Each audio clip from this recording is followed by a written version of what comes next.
Lubick brain trust of the defending Mountain West champs. But the insurrection in the league, gaining steam in the City of Lights, is led by a bright light, wearing number 2, too talented, too determined, and hoping to prove he's too legit. The Rebels, the Rams, next.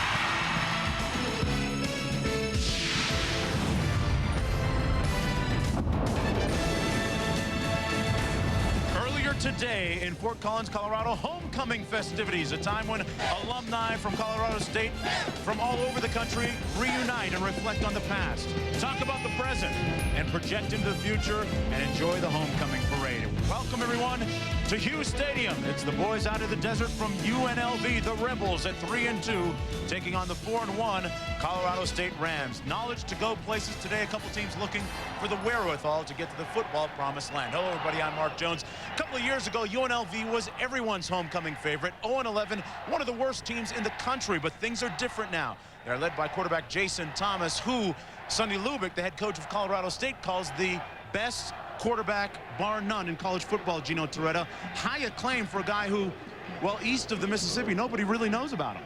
Jason Thomas, the 6'4", 235-pound sophomore lefty, is the best quarterback you've never heard of.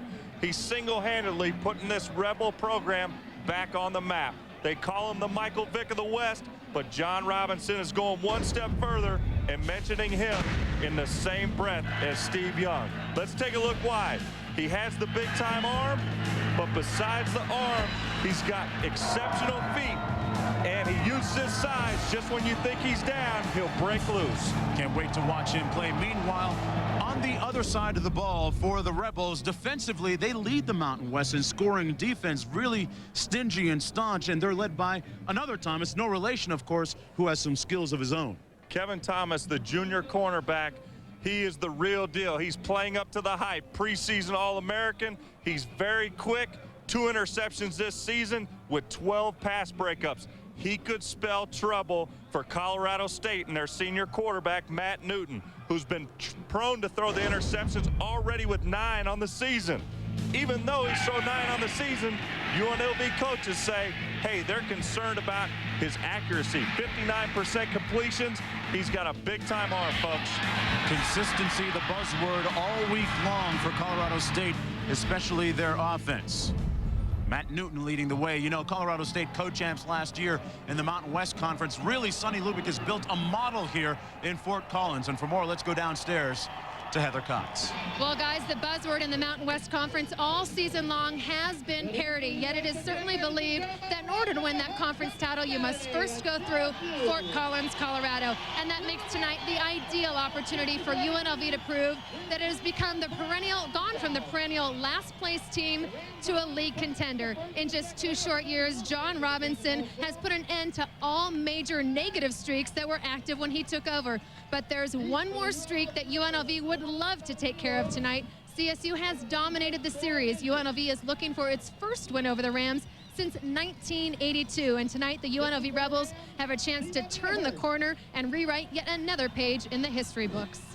All right, thanks a lot, Heather. UNLV looking for their first 3-game winning streak since 1994. Moments ago, we went inside the Colorado State locker room.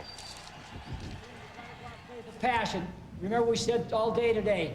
Remember who the hell you are and who you're playing for. You're playing for each other in here.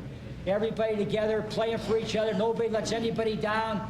11 guys running the football. Offensively, take charge of the football game. That's your challenge. Just take charge of the damn game. Again, the same things. You're number 1 in the conference for least penalties. Keep doing those things right. Let's win the turnover battle. You win that thing. You get 3 turnovers. We come up with a +3 turnovers. You win the football game right there.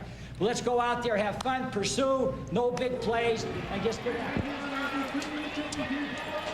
Colorado State will kick off to start the game here on homecoming weekend in Fort Collins, Colorado. It is a chilly, somewhat blustery night here in Fort Collins. Back deep to receive Bobby Nero and Troy Mason. Troy Mason, one of the top kickoff returners in the entire nation. And this one We'll start off on the 20-yard line for Jason Thomas, the starting quarterback, a 6'4", 235-pound sophomore, second in the nation in passing efficiency. And tonight, making his national television debut, Nate Turner, wide receiver to watch, Gino. And he's the go-to guy at 6'3". John Robinson is also comparing him to Keyshawn Johnson.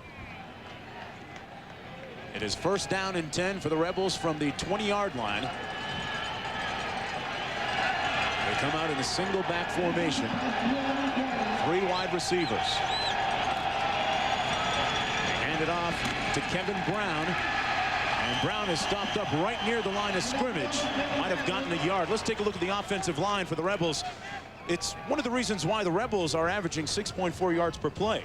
And look out, the right tackle, John Greer, a 3-year starter. He's a preseason All-Mountain West Conference player. Defensively for Colorado State, up front, Mike McKenzie and Jamie Bennett, a couple of nice talents. They're the roommates, the leaders of the D, and they will test the young line of UNLV. Second down and 9 to go. Under the blitz, Thomas escapes temporarily and is tackled by Mike McKenzie. Take a look at the linebacking unit. Held, Vickers, and Kroll. And Kroll, in his 6th year, he's the best player on this defense. Averages over 13 tackles a game, Mark. The secondary featuring Lowe, Sprague, Howell, and Gallimore. And Howe, coming off a career day versus New Mexico, has 5 career sacks. Look out, he may blitz. Rick Kroll, the 6'3", 245-pound senior.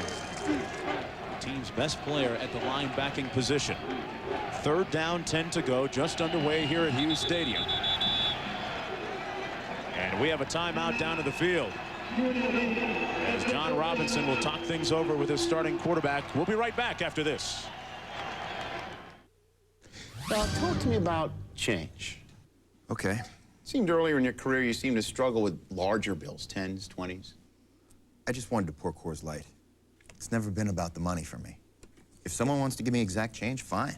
But I just really try and take it one beer at a time. Yeah. Your rookie year, you spilled an entire beer on top of a little old blue-haired lady while trying to break a 10. You're ridiculed in the press. Took you to a pretty dark place. Beer man doesn't want to talk about that.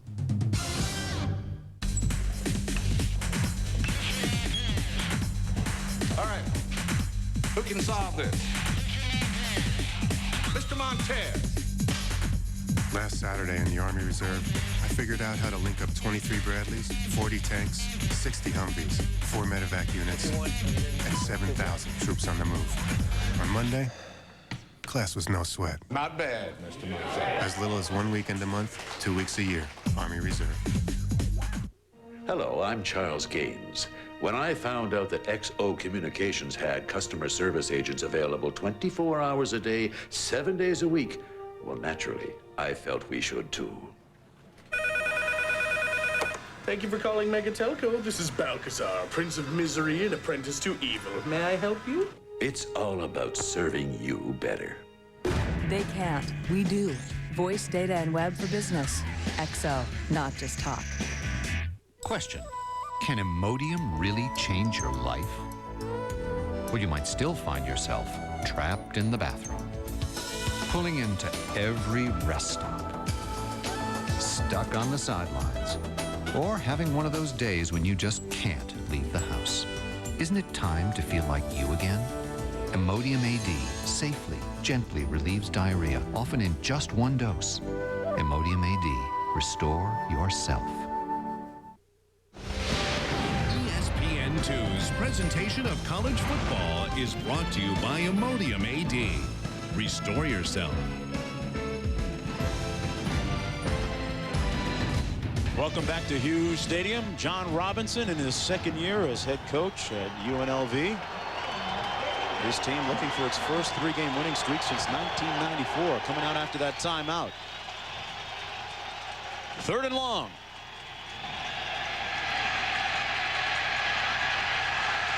And Thomas falls down short of the first down, brought down by Rick Kroll, the linebacker we were talking about just a few moments ago. Mark, this is a great job. Larry Kerr, the defensive coordinator for Colorado State, gives Thomas 3 different looks and 3 different plays. He shows blitz, brings blitz one time, fakes the blitz this play. Great coverage and good pressure on Thomas. And punting situation now for UNLV. Ray Chicheni into punt. Chicheni gets off a low line drive. This one's returnable. Knocks it out of bounds at the 38-yard line. Rebstock watches it go out of bounds. A 39-yard punt, nothing on the return. Matt Newton, the starting quarterback for Colorado State. Newton plagued by those interceptions, which we alluded to a few moments ago. Last year, second team all-conference. Look at the skill positions. A tight end, a nice spot for them. And Ochoa, 11 catches, already 2 touchdowns. He's the best tight end in this conference. Colorado State at 1-0 in conference play coming in. A 17-14 win last week against New Mexico. First down and 10 from the 39. Rashawn Sanders still on his feet, and Sanders has a first down out to the 44-yard line, brought down by Sam Brandon at free safety. Brought down by Sam Brandon. Mark, this is exactly what the UNLV defensive coaches did not want to see. They felt Colorado State would come out early and try to run the ball at them because there is a mismatch, folks. Colorado State is much bigger up front. First down at the 45-yard line. Ochoa in motion. Run a little counter. It's Rashawn Sanders again, this time gaining about 2 down to the 42-yard line.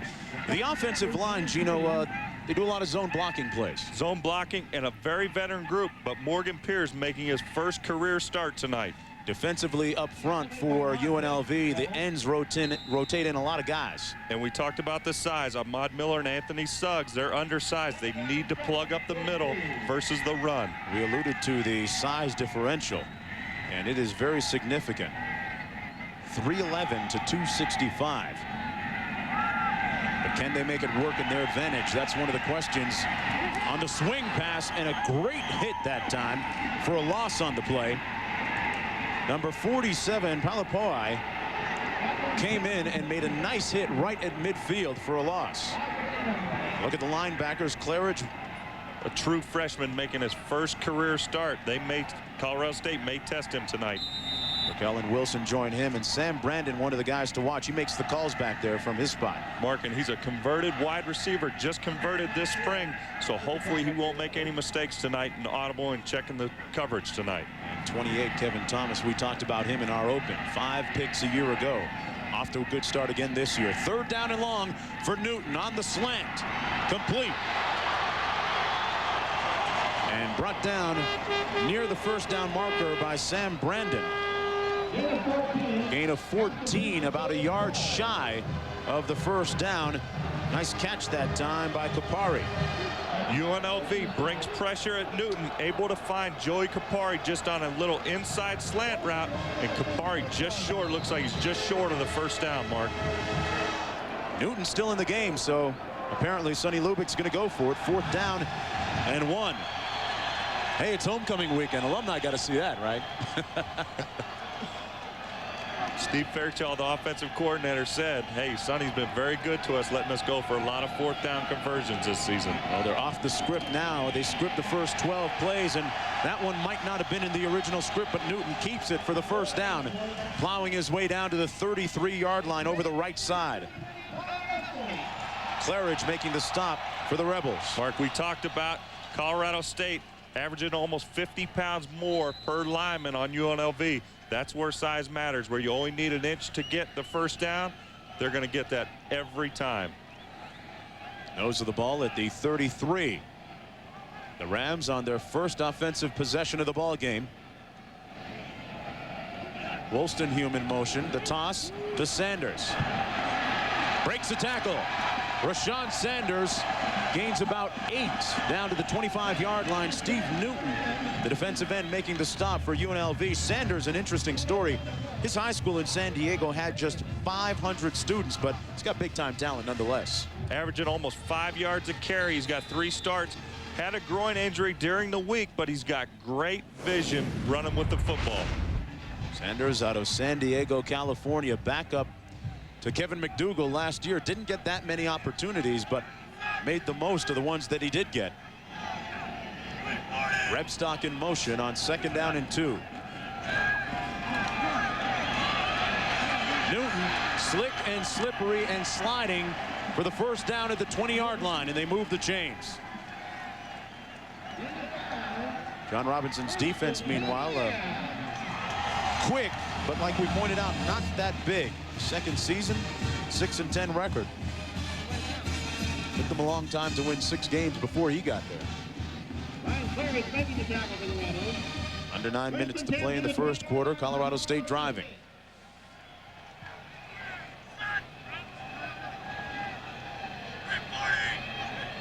Kapari in motion. And that is Cecil Sapp running off tackle over the left side over Stuber and Finlayson. Got about 2 on 1st down. They like to switch things up in the backfield between Sapp and Sanders. Sapp out of Miami, Florida, Palmetto High School. Scored the winning touchdown against New Mexico last week.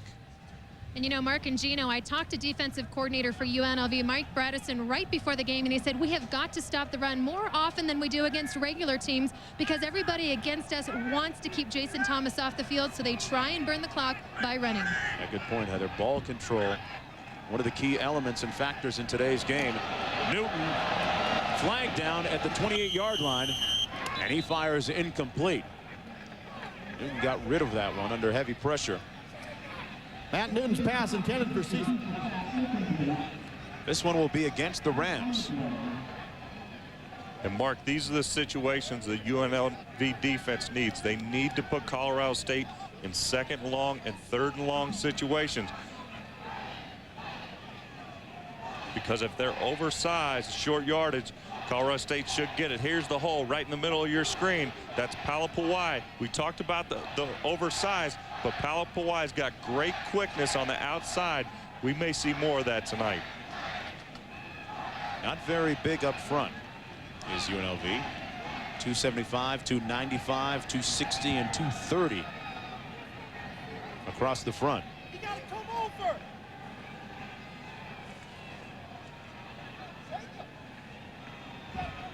And Colorado State on its opening drive using up a little bit of clock, Gino. And this is the game plan that Colorado State wants. They want to keep Jason Thomas off of the field.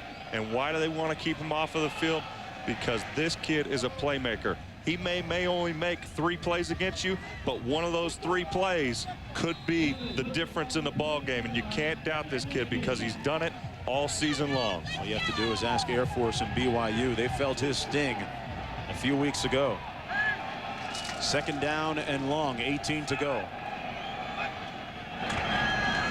On the draw, this is Cecil Sapp again.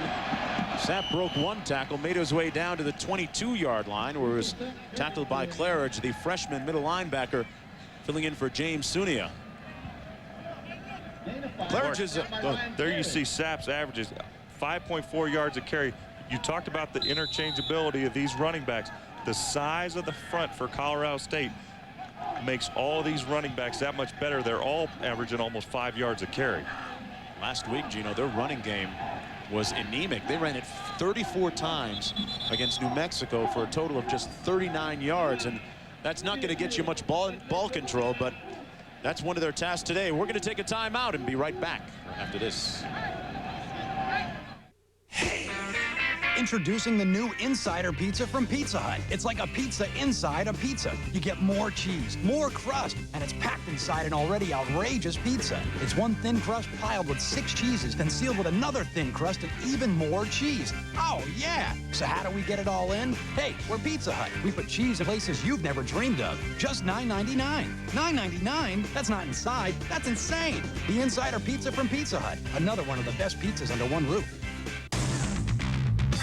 They were a dream team, determined to go for the red. Find a good parking space? We're eating dinner on Mars. But now their only way out is sudden death. What the hell is going on? Come on, come on! Val Kilmer, Carrie Ann Moss, Tom Sizemore. Red Planet. May the last man win. Rated PG-13. Starts Friday, November 10th. Can you hear me? Over. Mark, why is Grandma eating off the ironing board? Why not? This is a kitchen table, not a desk. It's both now, and Dad's got a schedule for that. Dinner's at 11. Ish. Marky, go work in your room. There's no desk up there, and I can't stay awake. I just get in bed, it's like, out. Would you like a room with a nice big workspace? Great. What's this look like? A Holiday Inn? Hey, Grandma. Want a room with room to work? Holiday Inn gives you more, and more is better. For All-Star QB Woody Dantzler and the Clemson Tigers to remain unscathed, they must overthrow the Heels' Ronald Curry. Clemson versus North Carolina at 5:30 next Saturday on ESPN. Welcome back inside Hughes Stadium, where tonight marks the debut of the permanent lights here at Colorado State. This is the first time that they've played under them. They were ready a week ago. In fact, Coach Lubrick moved the walkthrough from 10 a.m. yesterday to 7 p.m. so that the players could adjust to the glare and feel a little bit more comfortable. Most of the walkthrough was spent on the kicking game, focusing on allowing his kickers and, more importantly, his returners to find the ball in the lights. Gino, how did the lights affect you as a player? Well, as a quarterback, they didn't affect you that much. And there you can see they didn't affect Matt Newton. He finds his wide receiver, Joey Kapari, across the middle. That's a tough throw, folks, right across the middle. But the lights, really the only people that will affect are your punt returners and your kick returners. So far, a non-factor in the game. First down and 10 for Colorado State. 7:10 to play in the first period. Kapari with a nice gain. Rice is split wide to the bottom of your screen. They run the Rice is split wide to the bottom of your screen. They run the toss sweep. That's Cecil Sapp still on his feet. Touchdown Rams. 9 yards for the strike.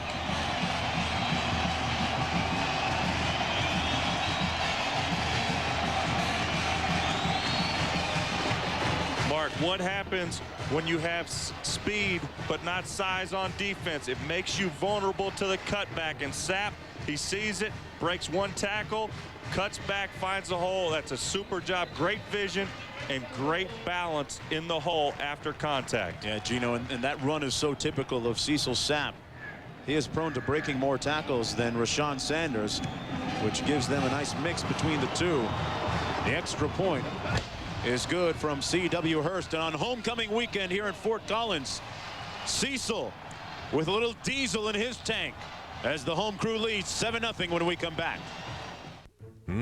Fresh parts daily. Yes, but fresh truck and van parts arriving daily at Just Truck and Van. It's the largest full-service truck and van only parts yard in Arizona. Just Truck and Van's full-service professionals quality check and warranty each part. And engines are tested for compression and oil leaks using state-of-the-art technology. By the way, you'll also save 80 to 90% buying recycled. So get the parts you need today at Just Truck and Van, 2801 South 35th Avenue. Remember, buckle it up. Michelin Rainforest off of 96 Mercury Grand Marquis. This might come as a surprise to you, but Sunland Lake Mercury Service Department has all the best tires at the best prices that you'll find. And these guys know tires. Right now, Sunland has the popular Michelin Rainforest starting at $69.99 and get installation, mounting, and balancing for free. So, for the best tires at the best prices, come to Sunland Lake Mercury. Who went to the farm? This week on Sunday NFL Countdown, as their teams get ready for the Battle of the Beltway, Deion Sanders and Shannon Sharp square off to see who's the best talker on and off the field. Green Bay's off to its worst start since 1992, and Brett Favre has shouldered some of the blame. We'll visit with the leader of the pack. And Troy Aikman speaks candidly about concussions and his future. Join Chris Berman, Tom Jackson, Sterling Sharp, Chris Mortensen, Stuart Scott, and Steve Young Sunday at 11 a.m. Eastern. Colorado State, a team looking for consistency. Gino, this opening drive was impressive and pretty consistent. Nice mix of passing and running the ball. And that's what a conference champion can do to you. They get you with all their weapons. A few different players running the football, using Newton on a few big passing plays for first downs. And then who caps the drive off but a different running back in Cecil Sapp. They used Sanders. They had Sapp. Kapari made some catches. And Colorado State out to a 7-0 lead. They moved the ball 60 yards downfield on 11 plays using up 5:47 on the clock. And now it will be the Rebels' turn to try and answer. They'll start off from their own 20-yard line. Heather, how much chapstick do you have in your bag? It is chilly here. I've got a lot of layers on, let's just put it that way. It is very, very cold here. And to put it in perspective, it's in the 20s, expected to drop into the 20s, 44 right now. Right now, it's 72 in Las Vegas. These are conditions that the Rebels are not accustomed to playing in. The equipment manager packs extra hats, gloves, turtlenecks. There's heaters on the sidelines. Jason Thomas practiced with a glove on yesterday. Coach said no, so he's really focusing on keeping those hands warm. Yeah, good point. He's from Compton, California. They don't get temperatures this chilly. And that was him earlier in pregame, blowing on his hands, and you could tell that it was pretty cold, and it still is. The temperature has actually dropped a couple of degrees since the time that he was out earlier. And you'll see him, besides trying to keep his hands warm, he may start licking his fingers. It's a little dry up here in this high air. And when it's dry, it's tough to grip the football and throw it just how you want to. 2nd down and 11, their second series of the ball game. Thomas to pass. Incomplete. There's a flag down. It was almost picked off. It was almost picked off at the 32-yard line. Justin Gallimore, the corner, providing coverage on the play. Let's go back downstairs to Heather. Well, guys, Coach Robinson said that the players tend to get preoccupied by the cold weather before the game, but once they're playing, it shouldn't be a factor. In fact, Robinson said it's really the toughest on the coaches. He remembers when he was with the Rams, a playoff game in New England, that it was so cold, it got to the point where he didn't care about winning or losing. All he could think of was getting off the field. We understand the sentiment. A couple guys from Miami up in the booth, heavily padded tonight. Some of the space heaters they have down on the field. And Mark, we haven't got to it. Jason Thomas, he's got great ability. He's got a nice strong arm, but he's very inexperienced. This is only his 6th start this season. It's chilly. We weren't lying when we said we were padded. Real leather too, huh, Gino? Thomas trying to make a play, and he can't come up with one. Sacked back at the 20-yard line. And the Rebels will have to punt. It's 1-2-3 punt for the 2nd consecutive possession. The Colorado State secondary is doing an outstanding job on the UNLV receivers. Here up top is where Thomas wants to go. But look at the coverage. You got a simple hitch and a corner route. There's nowhere for him to go with the football. He tries to break contain, but the front four collapses the pocket. Shaky beginning so far offensively for Thomas. A low line drive punt. Rebstock, one of the top punt returners in the nation, does not get a chance to return this one. It's out of bounds at the 40-yard line. A 40-yard punt and nothing on the return. Under the lights here at Hughes Stadium in Fort Collins, Colorado. UNLV against Colorado State, a Mountain West clash. UNLV coming in 1-1 in league play. Colorado State undefeated at 1-0. I'm Mark Jones along with Gino Torretta and Heather Cox under a full moon, and strange things have been known to happen. 1st down and 10 now. Rams with the ball on the 40-yard line. Homecoming week brings out a lot of strange characters and things. Wolstenholme in motion. Sanders back in the ball game, finds some room on the left side. Tackled out of bounds at the 48-yard line by Sam Brandon, the free safety and former wide receiver, who has flourished on a spring ball. And Mark, this is the experience and size up top. They just isolate towards the left side, just a simple zone play, and Sanders sees the hole. I might have been able to run through that hole. Gino, a trend, a significant trend developing so far. Look at that, 58 yards rushing. Yes, size does matter so far in the early going. 2nd down and 2. Kapari in motion. Newton, little check down. Complete. The tackle made by Ahmad Miller right at midfield. Mark, Sonny Lubick couldn't have scripted these first few drives any better for Colorado State. The defense came out.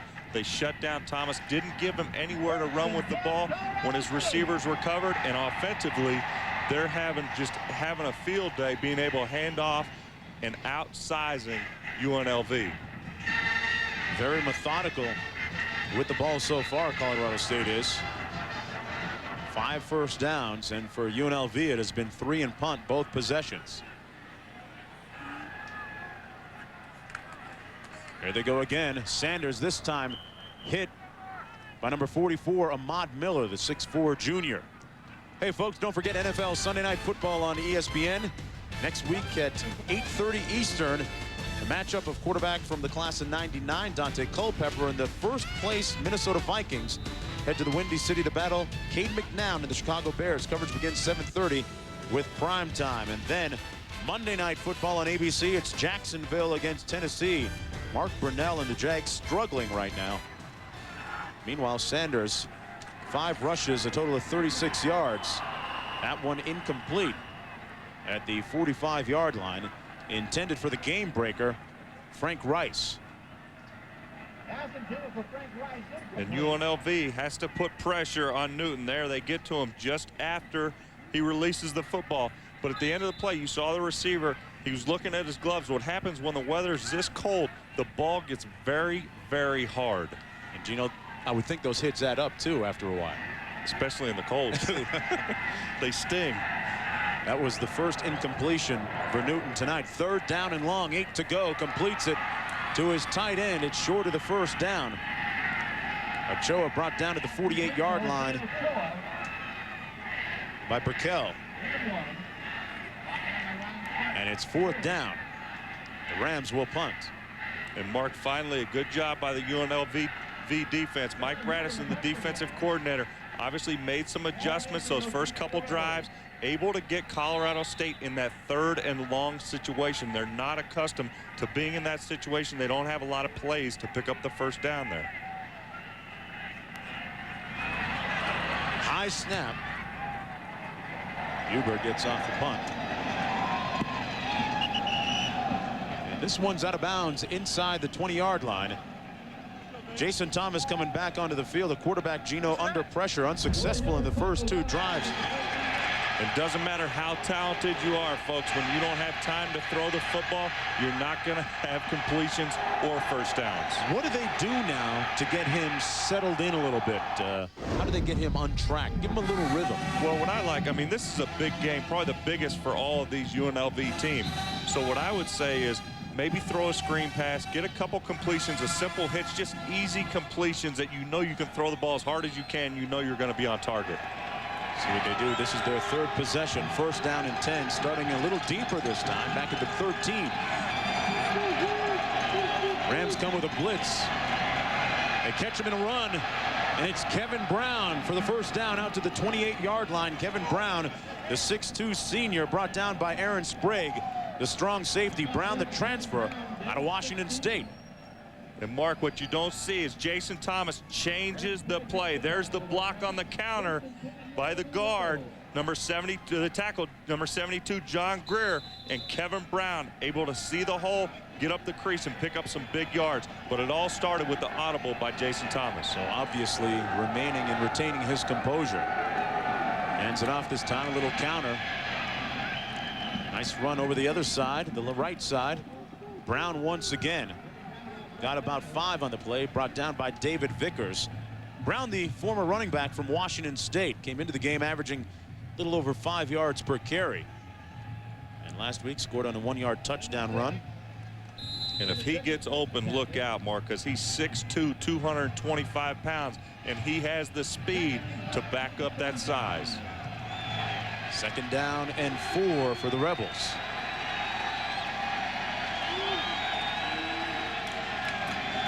There's Brown again, a gaping hole. Brown out to the 50-yard line midfield, and the first down for the Rebels. Running the ball on this possession, Aaron Sprague, the strong safety, making the tackle for Colorado State. A 15-yard pickup for the Rebels. And what this is going to do for UNLV offense, it's going to open up the play-action pass. Maybe throw in a little bootleg for Thomas. He has the ability after the fake, even if no one's open, he can get upfield and get a first down with his legs. One of the things we haven't seen much of, Gino, is Thomas and the option. Wolford in motion. Handed off to Brown up the middle, and Thomas has so much speed and quickness, and downstairs for more from Heather. Well, guys, we've seen how elusive he can be. The biggest question for Colorado State coaches during the week was, how do you try and simulate Thomas in practice? They combined the talents of a couple of athletic redshirt players to try and create that deception. CSU used redshirts Bradley Van Pelt for his arm, and then used Henri Childs, believe it or not, a running back from Kansas, to play quarterback on the scout team. Those are familiar names because both their fathers played in the NFL previously. All right, thanks, Heather. Yeah, the valuable work of the scout team members sometimes goes unnoticed, but not this week. They run it up the middle, and Kroll making a nice stop that time for the Rams. Number 6 once again in on another tackle for Colorado State. Mark, that's a play. They're 2nd down and 7. I think you go to the play action pass. You have a quarterback. Folks, he hasn't played in 3 years. He broke his ankle in the middle of his senior season in high school. He sits out, goes to USC. He redshirts for a season, has another ankle injury because of transfer rules. When he came to UNLV, he has to sit out a season. So this is only his 6th start in 3 years. Yeah, we could see some rust falling off of him today. 3rd and 5. Thomas takes off, trying to make a play, and he's near the first down marker at the 42-23-yard line. Just to put a punctuation mark on that point, they're starting to call UNLV the Pac-10 East, Gino, with some of the transfers. And that's what happens. John Robinson obviously has the big-time name, but when you get a recruit like Jason Thomas to commit to your program, that says a lot, and you're going to get a lot of those transfers and a lot of the junior college players from California. Jason Thomas was highly sought after, but right now struggling. 3rd and long, 13 to go when we come back to Fort Collins and Hughes Stadium. The Rams leading 7-0. The ick.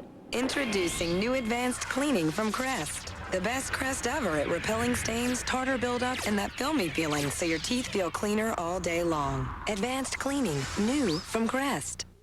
Drew Brees looks to get the Boilermakers back on track, but will Wisconsin's Michael Bennett derail them? Purdue versus Wisconsin at noon, next Saturday on ESPN. Thomas and Robinson have a special relationship. He is described as one of the most important recruits in school history, Jason Thomas is. He was sought after by so many coming out of high school.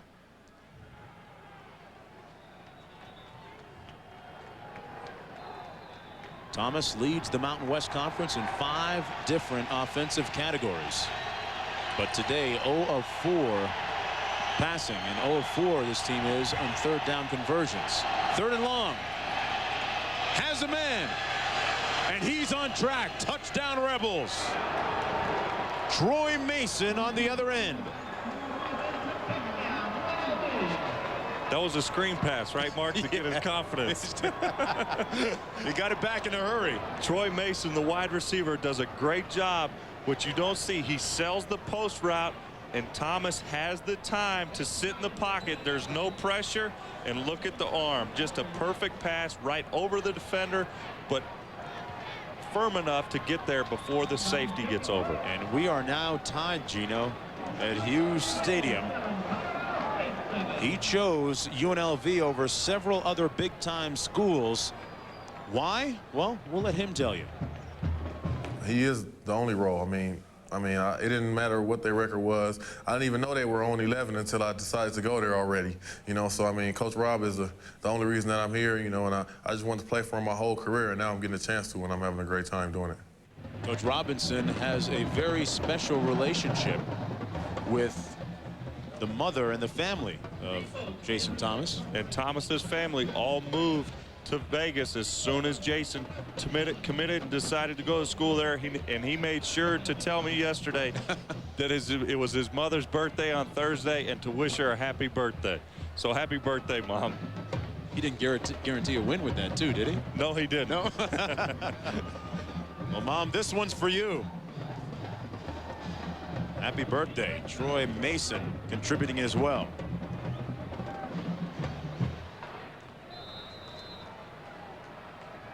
Looks like a quarterback with his confidence back to me, Gino. And he's saying, finally, I contributed, and it's 7 points. Rebels looking to end a 4-game losing streak against the Rams. Rebstock and the special teams now fired up for UNLV. Rebstock brought down right at the 16-yard line with 7:32 to play in the second quarter. Matt Newton threw an interception on the Rams' last possession. I'm Mark Jones along with Gino Torretta and Heather Cox here at Hughes Stadium in Fort Collins, Colorado for this Mountain West Conference clash between UNLV and Colorado State. The Rams coming in at 1-0 in the conference play. UNLV at 1-1, but coming off a very impressive win a week ago against state rival Nevada Reno. First down and 10 for Matt Newton in Colorado State. Cecil Sapp breaks a couple of tackles as a first down, and finally hogtied at the 33 by Briscoe and Wilson. Cecil Sapp out of Miami, Florida. And they talk about Cecil Sapp has shown flashes and his ability to break tackles, but watch his feet, never stop moving. He gets hit and he keeps them moving even when he's double teamed there on the end. His feet are still moving. That's the sign of a great running back. They had targeted about 150 yards rushing, and they said anything after that would be extremely successful. Newton on the play fake has a man wide open at the 45. Nice play that time. Corey Wolstenholme with his first reception and first down of the ball game. Let's take a look at this, Mark. Just a simple zone. The running play works. He fakes. Here's Wolstenholme dragging across the field. Newton able to find him. There's not a UNLV defender near Wolstenholme. That's a super call. But the only reason that worked is because of the running play and the hard-nosed running of Cecil Sapp. Sapp and Saunders taking turns in the backfield. This is Sapp again into the boundary, finds a seam. Sapp brought down to the 37-yard line, got about 8 on that play. They're getting it in chunks. Claridge making the tackle for the Rebels. Talked about the size of the Colorado State offensive line, but what I like is watch the counter. Here's the point of attack, the tight end, but look at the linemen pulling around the corner. They have good feet, even though they outweigh UNLV by 50 pounds a man. Second down and 1. Sapp averaging 6 yards a pop. He'll get another crack here. Squares his shoulders and picks up a first down at the 30-yard line.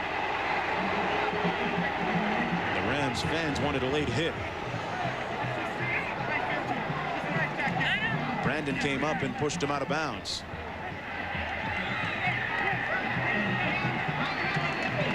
There's the counter again. If I remember my plays for Miami, I think that's just 35 counter. Boy, Sapp really was out of bounds. Just a little tap, though. First down and 10. Joe in motion. They run it to the other side. Sapp again. Slipped in the backfield and got back to the line of scrimmage. Folks, the Kart Grand Prix of Australia coming up. The Gold Coast, Queensland, Australia is the venue.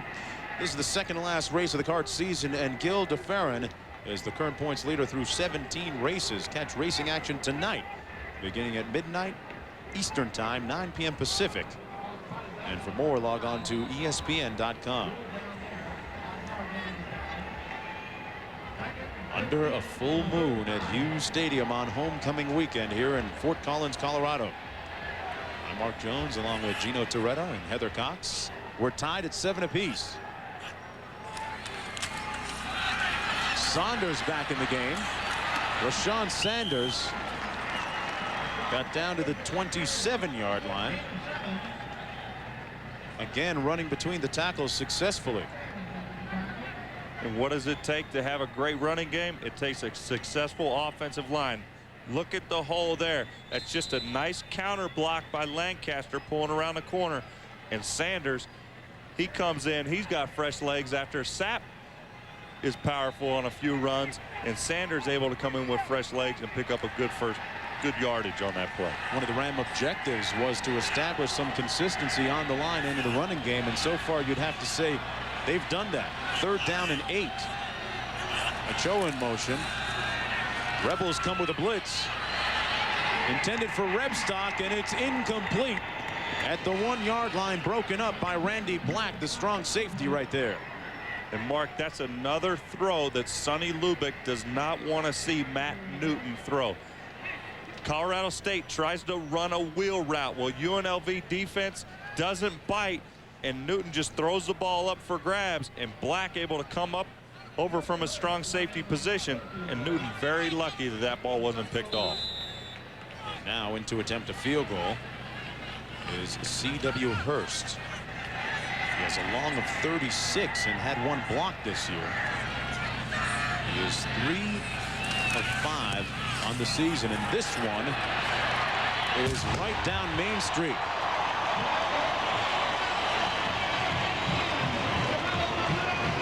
C.W. Hurst being true from 45 yards out. Colorado State leads when we come back. Get an industrial quality roof at a residential price. Call Class A Roof Systems today. 480-964-8683. Class A Roof Systems now offers homeowners the same quality materials and expertise as their commercial accounts. You can trust Class A Roof Systems for any job, re-roof, repair, or retrofit. 24-hour emergency repair also available. Accept nothing less than an A-rated roof. Call Class A Roof Systems today for your free estimate. 480-964-8683. The next time your car needs repair, do yourself a favor and consider the recycled parts solution. Ask your mechanic about risk-free parts from a member of the Arizona Automotive Recyclers Association. We're the best kept secret in auto repair. Save your money and our natural resources. Find us in the yellow pages with this logo or shop online at aara.com. The Arizona Automotive Recyclers Association, the recycled parts solution. We've got the best warranties in the business, and you've got peace of mind.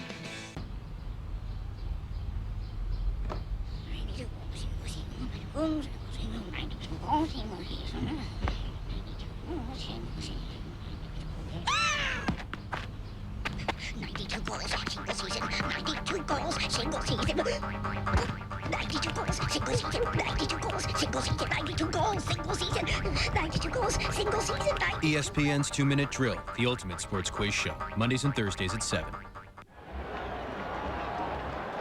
Sonny Lubick's team leading 10-7 after that 47-yard field goal. And you know what, folks? When you're Sonny Lubick, everybody wants a piece of you. You don't believe me? Look, he's ubiquitous everywhere. Looks a little cold and stiff, though, the other guy. Is that one of those Where's Waldo contests? You have to find Sonny in the stands before the end of the game. Former assistant at the University of Miami, Gino, when you were there. He was a defensive coordinator, not only a great coach, but just a great person. At the 6. Mason brought down at the 17-yard line. And that is where Jason Thomas will start off. Look at some of the key plays so far. This interception got UNLV back into the game.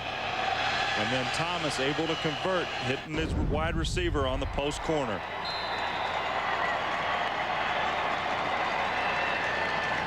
Wow, look at that, Mark. 20 runs and 3 passes. Like I said, I think you have to give Thomas a few more screen passes, get some more completions, because if this game comes down where he needs to throw the ball to win the game, you want him to have some experience. Kevin Brown gets a couple of yards brought down by Crow. Let's check in with Reese Davis in the studio. All right, Mark, coming up at halftime, another week, more tumbling in the top 5. We'll try to sort it all out for you. Wildcats of varying species being tamed all over the country, and Colorado crisis for the Buffs. I'm sure that's going to break Rams fans' hearts. We'll go to the Big 12 and talk about it at halftime. All right, thanks a lot, Reese. Coach Barnett threatening to take the Buffalo decal off Colorado's helmets. I don't know what else he can take away from them if they continue to struggle. 2nd down and 8 now for UNLV. Gain of a couple yards that time by Brown. Hogan making the stop. Let's go downstairs to Heather. Well, defensive coordinator Larry Kerr for CSU spent the series talking specifically to his linebackers, telling them if they hear Thomas start checking off as he pulls, you've got to go with him. He also emphasized that the middle linebackers must run through their tackles and wrap up, obviously all in an effort to keep pressure on the quarterback and try and stop that run. Yeah, and so far, you know, they have been able to contain his scrambling and his running. The Rebels 1 of 5 in 3rd down situations today with 2:37 to play in the first half. 3rd down and 6. Flag down. And what a grab by Nate Turner, who went high to make the grab over Justin Gallimore, the cornerback. But will it stand? The flag was in the backfield at the 9-yard line. Here's the call. It's against UNLV, but what a catch anyway by Turner. And Robinson compared Turner to Keyshawn Johnson. It's one of the catches you see why. It's a high throw from Thomas, but able to go up for it. Even as Gallimore hits him in the back, keeps control of the football. That's a big-time play by Nate Turner. Turner has 5 touchdowns, Gino, so far this season. He was their top wide receiver a year ago as well. And he's the top receiver in the Mountain West Conference so far, averaging 88 yards per game receiving. And a clean ball game so far. Only 3 penalties thus far in the first half. And that is directly attributed to good coaching. 3rd down and long. See what the coach comes up with here. Thomas scrambles up inside. Looks like he could have gone outside with a little more room, but he's tackled by Crowell, who led the charge of 3 Ram tacklers. And Colorado State calling the timeout here because they want to get the ball back with more time on the clock for their 2-minute drill. The Rams looking for one more score as we call a timeout with them. We'll be right back. What does a sound investment sound like? Janice found a radio network with big plans. So Janice did some high-frequency fact-finding, went out to the stations, sat down with their books and their managers, and found out the stations were doing better than anyone expected. Music to Janice's ears, and proof that tuning into the details can turn up sweet opportunities. Sound good? Get there. Janice Mutual Funds. Question: can Imodium really change your life? Well, you might still find yourself trapped in the bathroom, pulling into every rest stop, stuck on the sidelines, or having one of those days when you just can't leave the house. Isn't it time to feel like you again? Imodium AD safely, gently relieves diarrhea, often in just 1 dose. Imodium AD. Restore yourself.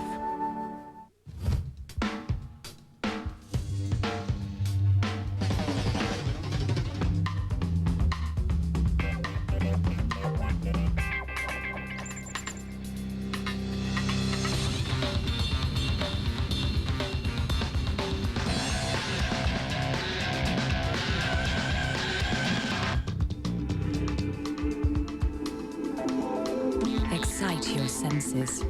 JVC. Well, Jason Thomas has taken virtually every snap this year at quarterback for UNLV, but that's not a sight right there that the coaches and players want to see. Here's how it happened. And look at this scramble. If you have a weak stomach, turn your head, because his ankle right there at the bottom of your screen, watch it turn. Your ankles do not go that way. So that's either a severe ankle sprain, hopefully not any broken bones in there for Jason Thomas. They have taken off the shoe and are working on him right now. Chitani to punt from his own 10. And they blow it dead. Jason Thomas started this game pretty cold. Couldn't find the mark passing the ball or running. They contained him pretty well. But he did find Mason in the end zone a few minutes ago for a touchdown. but it's been one of the few bright spots for Thomas so far tonight, and now he tries to work out that injury, Gino. Mark, and really what I think has to happen is they have to change the play calling just a little bit. Get Thomas, you know, like I said, throw some screen passes, get him some completions to build his confidence. But another factor is with the ankle injury in this cold weather, is the ankle going to stiffen up later in this ball game? And so much of his game, Gino, is predicated on mobility. We'll do it again. Chitani now pushed back to his 5. That is Rebstock standing on his own 40-yard line. Low snap, and Chitani gets off a bomb out of bounds at the 30-yard line. A great directional punting. They mark it at the 29-yard line. That was a huge punt by Chitani. 53 yards by number 39. Let's go downstairs to Heather. I just had a chance to catch up with UNLV trainer Kyle Wilson. Thomas does have a sprained right ankle. He won't play the remainder of this half. They'll tape him, possibly x-ray him in the half and evaluate at that time. His backup quarterback, Jason Vaughn, number 10, just got the signal from Coach Robinson to start warming up and get ready to go in the next series. All right, Heather, and we will see when they get the ball back who it's going to be. A little quick pass to Rice. And Rice takes it out to the 37-yard line where he's tackled by Wilson. Gino, that you would think would be a little bit deflating if Thomas can't continue a quarterback. Well, a lot of your team's hopes and prayers are riding on your quarterback, the big-time player, Jason Thomas. But, hey, the backup is prepared. And there you see Jason Vaughn, similar size to Jason Thomas. So if he needs to step up, he'll step up and play well. I'm surprised, Mark, that the UNLV medical staff has not taken Thomas in. If they're going to take an x-ray, there's only 1:18 left in this first half. Get him in the locker room, take the x-ray, confirm that it's not a broken ankle, retape him, and get that thing ready to play the second half because they're going to need him. Yeah, with just 1:18 to play in the half. Thomas still on the bench, and we have an injured player on the field. We'll be right back. Curtis Boardman, rodeo rider, critical care nurse, Bachelor of Science, UNLV. He could always ride, but nursing? He had to learn and learn and learn. Curtis learned enough at UNLV to be accepted at one of the top graduate nursing schools in the country. Cowboy, registered nurse, graduate student. Rebel. Be a rebel. UNLV. Curious? Call. It's a place where cowboys still roam the range, where falcons soar and cougars prowl. It's a legendary place where the ram and the wolf are equals, and the spirit of the rebel is joined by the hearts of ancient warriors. It's a place where winning or losing is not as important as where you play the game. The Mountain West Conference. Back at Fort Collins, Rashawn Sanders taken off the field moments ago, being tended to on the Rams sideline. Meanwhile, on the other side of the field, Jason Thomas still sitting on the bench with that injured ankle. Mark, I really think it's cold out here. If that ankle, if he has time to just sit and not move it around a little bit, it's going to stiffen up. Rams going to try and get a score before the end of the half here. Ball tipped, but it's complete. Briscoe making the tackle on the play. John Robinson and Jason Thomas alluded to the special relationship they've had for a number of years. And if Robinson's coaching Thomas like that on the sidelines, I don't think the ankle is as serious as it may have looked in the replay. John Robinson, Gino, having as much fun as he has ever had coaching. And it shows, too. You saw this team come out and prepare yesterday. They looked loose and ready to go.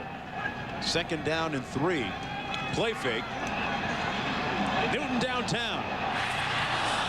Incomplete. With less than a minute to play now in the first half. Intended for Will Lane, another one of those speedsters. He was working on number 5, Amar Briscoe.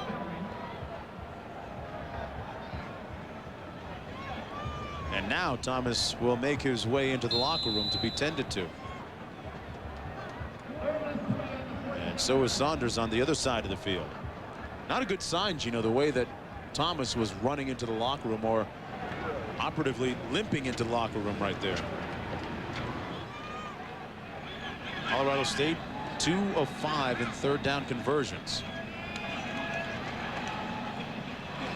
Newton threads the needle, complete to the 40-yard line. What a pass, complete to Ochoa.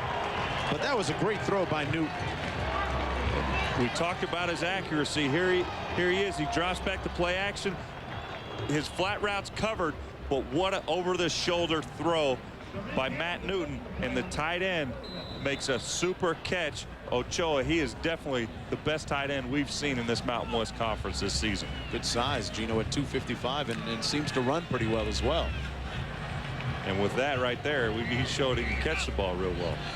First down and 10. 52 seconds to play. Rice in motion.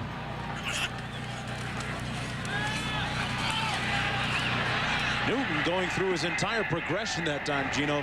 Couldn't find anyone open. Intended for Rebstock, and he threw it away. Mark, I want to go back. We talked about Thomas and his injury. Why not get him into the locker room quickly?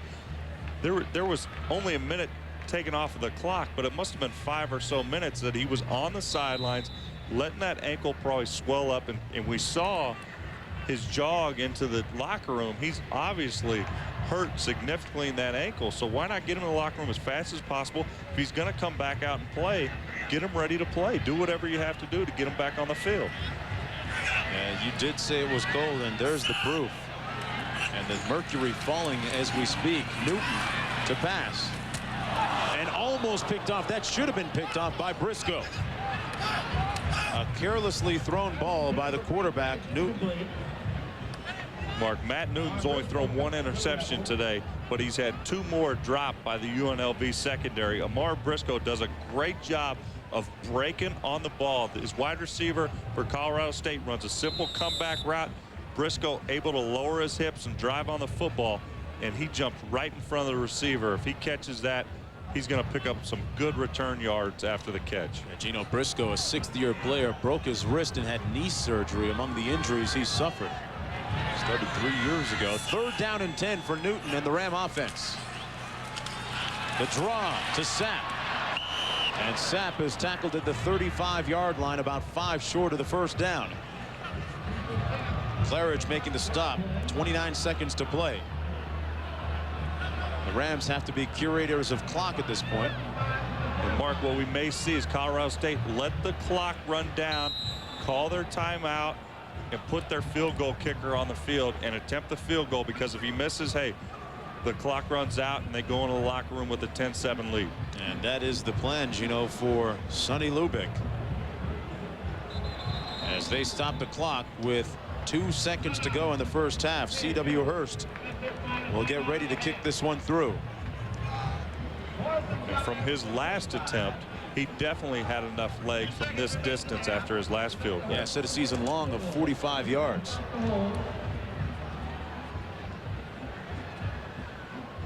Hey, don't forget college football triple header next week on ESPN2. First at noon, North Carolina and Clemson. Check that. Illinois, Penn State. Clemson, North Carolina is the second one. And then the third one in the triple dip, number 14, Mississippi State against LSU. That's next Saturday on ESPN2. It is 4th down and 5. And Hurst in to try a field goal. This one coming from 52 yards out.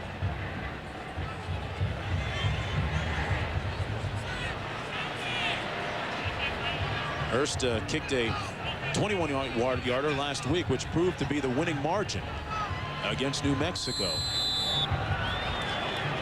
Looking at the flags, and he has a very, very slight wind at his back. And we are at altitude, 4,600 feet.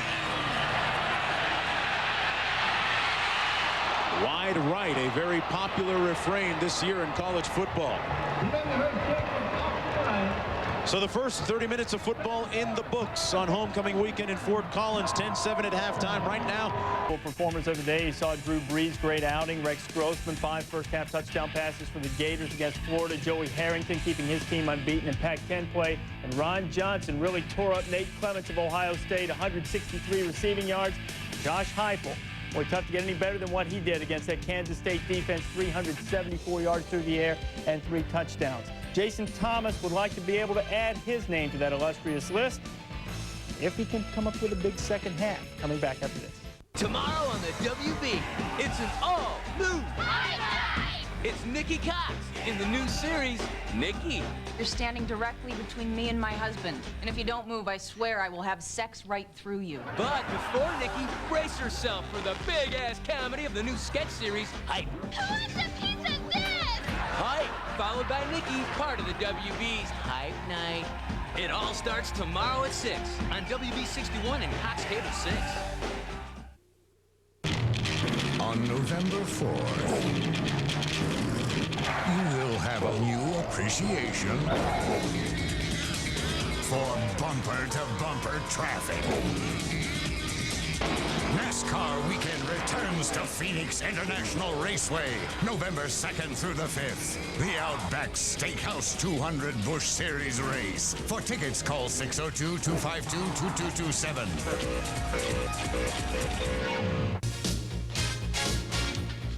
Okay, you're next. Yes, sir. Get your hands in it. Get your hands in it. That's it.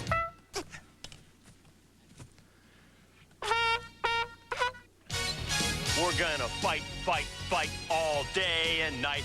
Woo! Woo! Okay, you made it. See you on game day. Yes!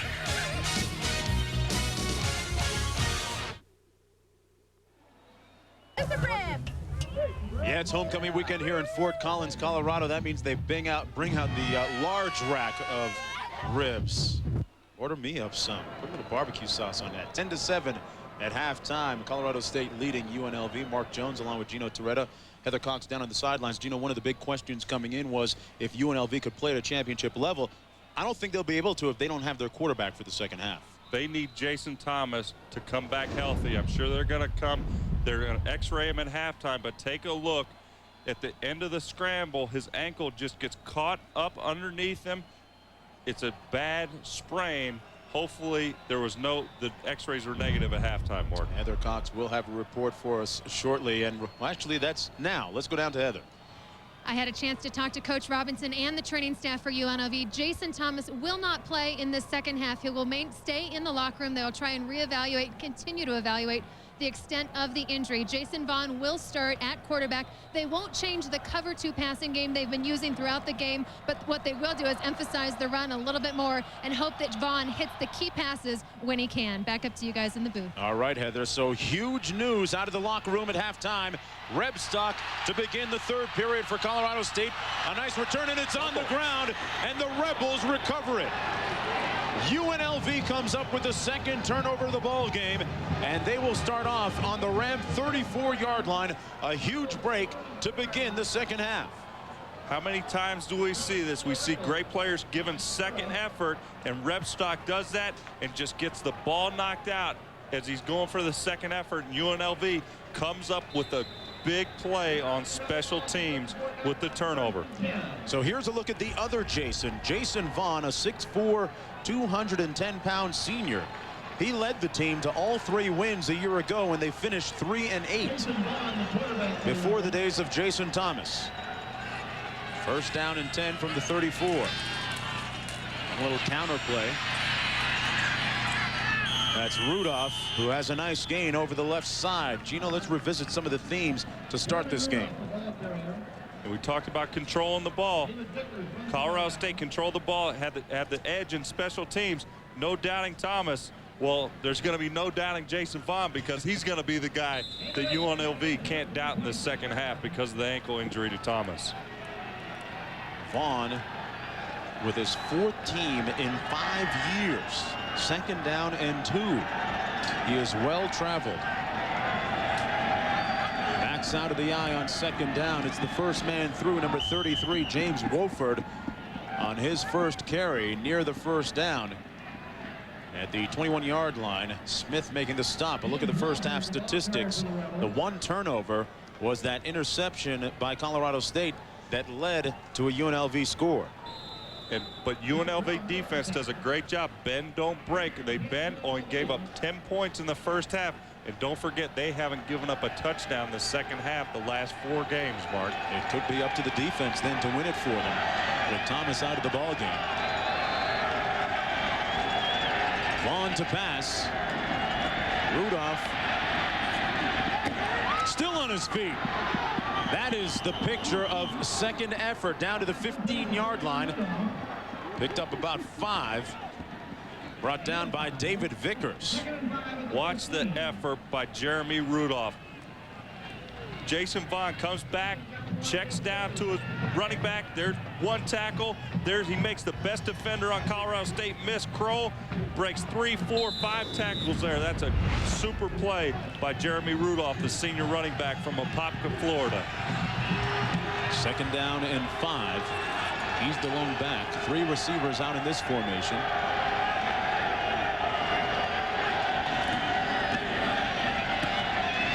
Rudolph again inside the 10 to the 9-yard line. Another first down for UNLV, moving the chains for the second time to start the second half here. John Howell, the free safety, making the stop, but it was Rudolph in consecutive runs. Mark, that last play by the UNLV offense where Jason Vaughn found Rudolph in the flat route on the swing pass, that's what I thought they should have been doing more of in the first half for Jason Thomas. Interesting that they would go to that now.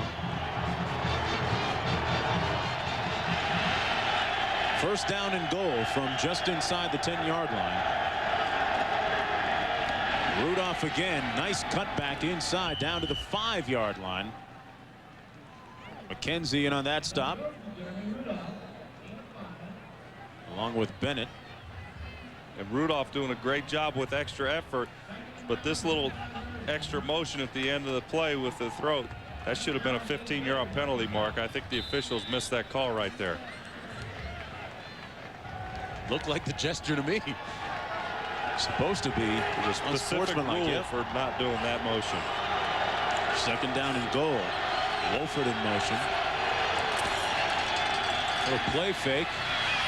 Incomplete. Intended for Wolford again.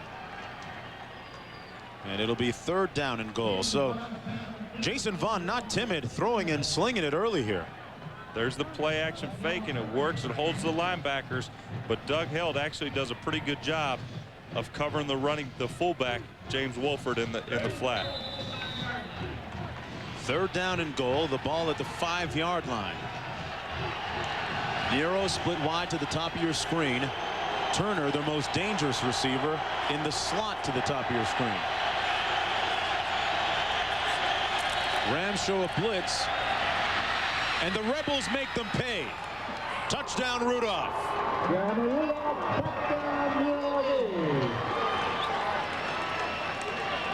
A 5-yard scamper to hit pay dirt, and the Rebels take a 13-10 lead. Rebstock's fumble set it up. Colorado State comes with the blitz, but the right tackle, John Greer, does a great job just getting a piece of the defender that comes free, and Rudolph able to run through those arm tackles to get in the end zone. Yeah, Gino at 5'9", 175, showing a little bit of strength on that run.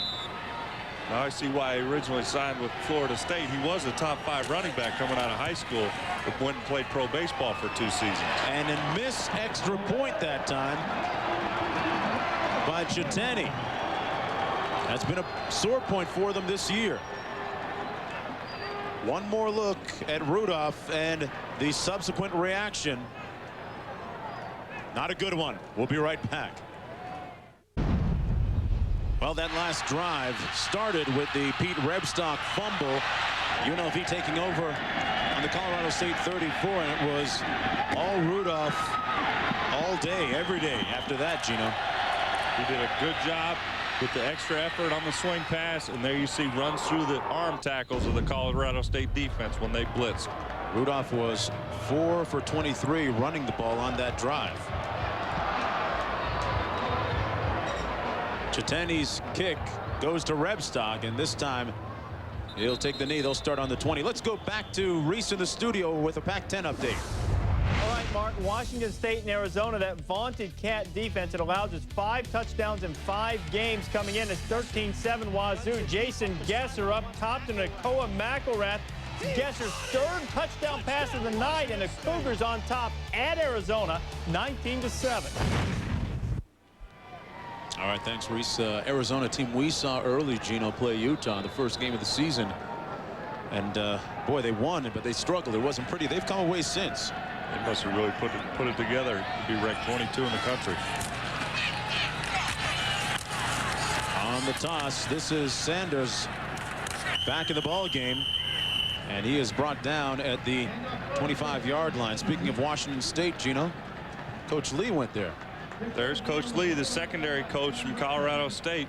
He was a graduate assistant when I was at the University of Miami. We had a good visit last night. He took us out to dinner, and we had a good time, and he's got his defensive backs playing real well tonight.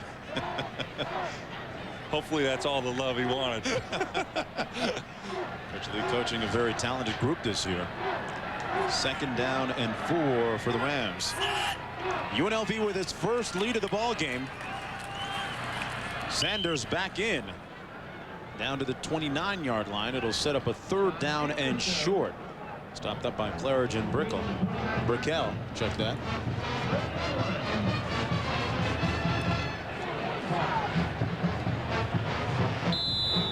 Look at the turnover story, Gino. Colorado State with an interception and a fumble.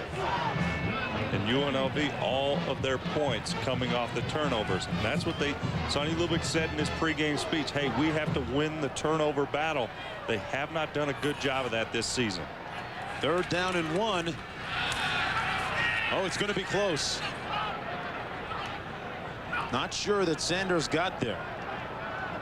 A nice surge by Steve Newton, as well as Ryan Claridge, number 49. Sanders back in the ball game after being shaken up late in the 2nd quarter, and Colorado State brings in the punting unit. Joey Huber will come in to punt. The Rebels defense responding early here in their first test of the 2nd half. And that is Troy Mason standing on his own 24-yard line. A high one. And Mason calls for the fair catch, bobbled it, but got it back at the 23-yard line. A 47-yard punt. Nothing on the return. We'll be back to Fort Collins right after this.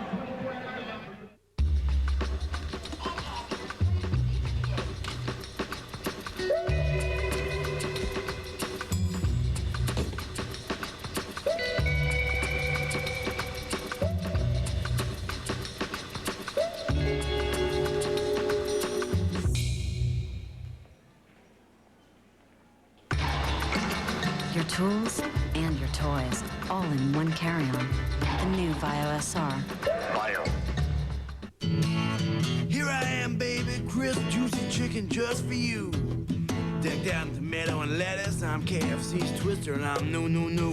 With my creamy, tangy pepper sauce, I'll give those taste buds something to do. They twist me round and round all snugly. Look what I gotta go through to be beautiful.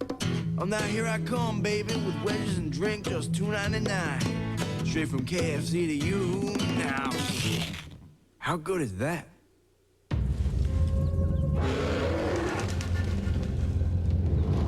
Just how quick and agile is the Kodiak Bear? It ran away with ATV of the Year. The Kodiak Automatic 4x4 with push-button in-and-out 4-wheel drive. ATV Magazine's ATV of the Year.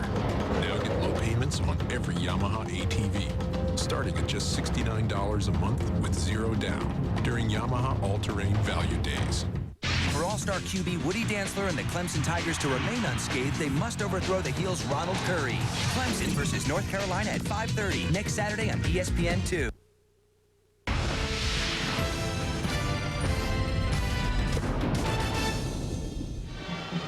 Back at Hughes Stadium in Fort Collins, Colorado. Colorado State trailing UNLV 13-10.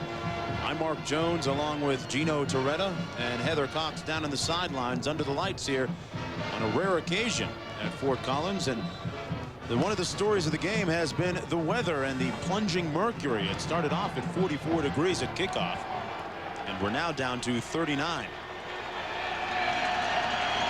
The guys from the warm weather city of Las Vegas, where it's 72 degrees right now, warming to the occasion and leading at this point. Vickers making the tackle on the play. Brown on the run. Quarterback in there right now is not the Jason that you thought you'd see at this point. That's Jason Vaughn, not Jason Thomas. Jason Thomas was injured late in the second quarter, an ankle injury, and we are told by Heather Cox on the sidelines that he is done for the day. So Jason Vaughn, who has taken the circuitous route to UNLV, is in at quarterback. Second down and 7. Flag down. Vaughn complete over the middle. A nice ball and a first down out to the 43-yard line that time. A nice pass complete to Turner. Gallimore making the tackle on the play.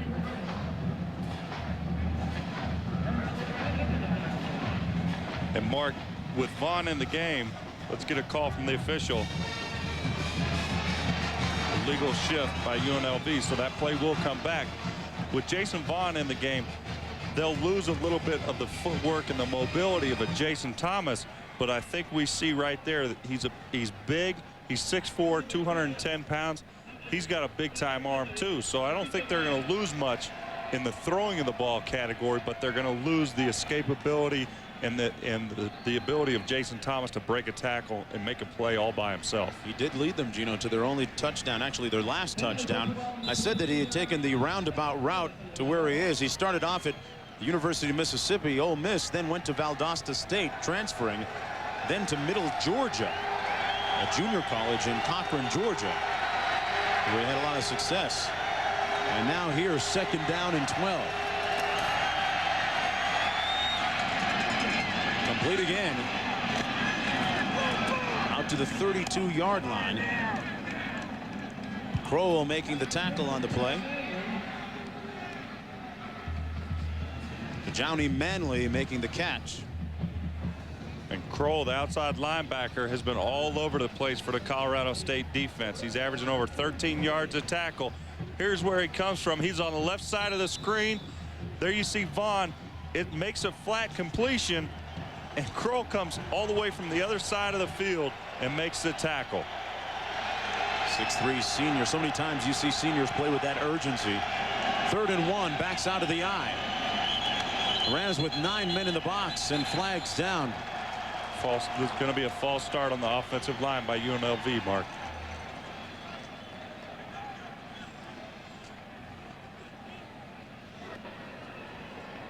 Dead ball, false start, offense, 5-yard penalty, repeat 3rd down. Let's go downstairs to Heather Cox. More on Crowell.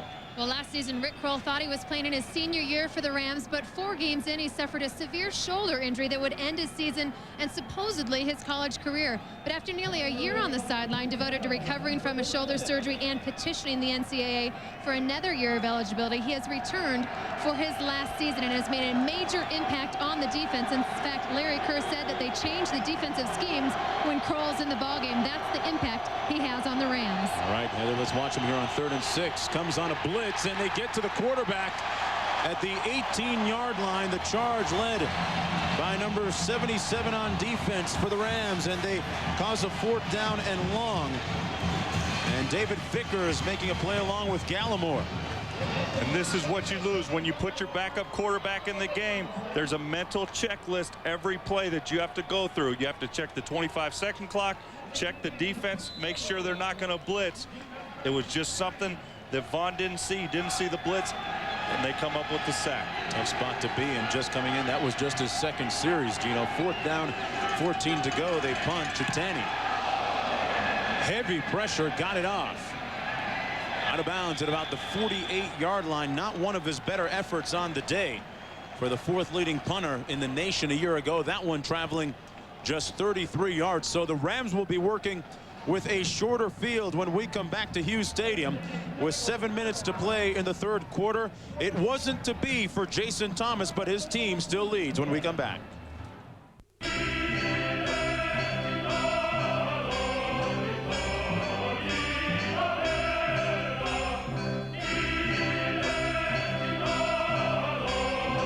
Tyson, go Rhino.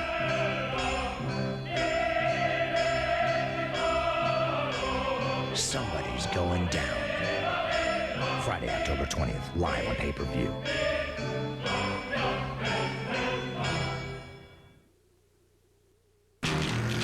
On this particular weekend, among these particular drivers, no one has the right of way.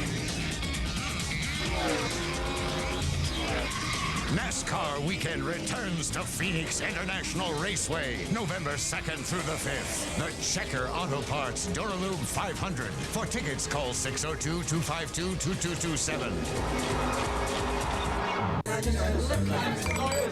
Two of the NFL's top receivers will be on display when Randy Moss and the Vikings tangle with Marcus Robinson and the Bears. It's the Vikings versus the Bears at 8:30 on ESPN Sunday Night Football.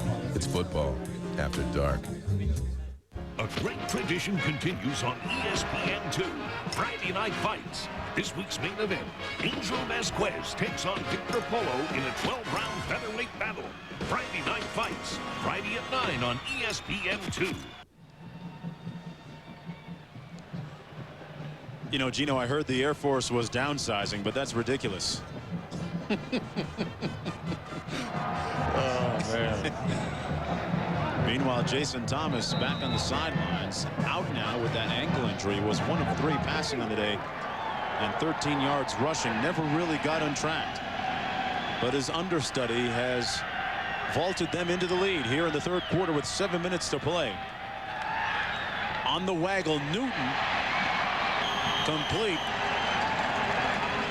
to Wolstenholme. Back to Reese in the studio. Mark, we showed you Jason Gesser's 3 touchdown passes on the night. Well, Ortiz Jenkins has now answered with his second. A beautifully thrown ball. Nice catch by Bobby Wade. It's 19-14, just about to go to the...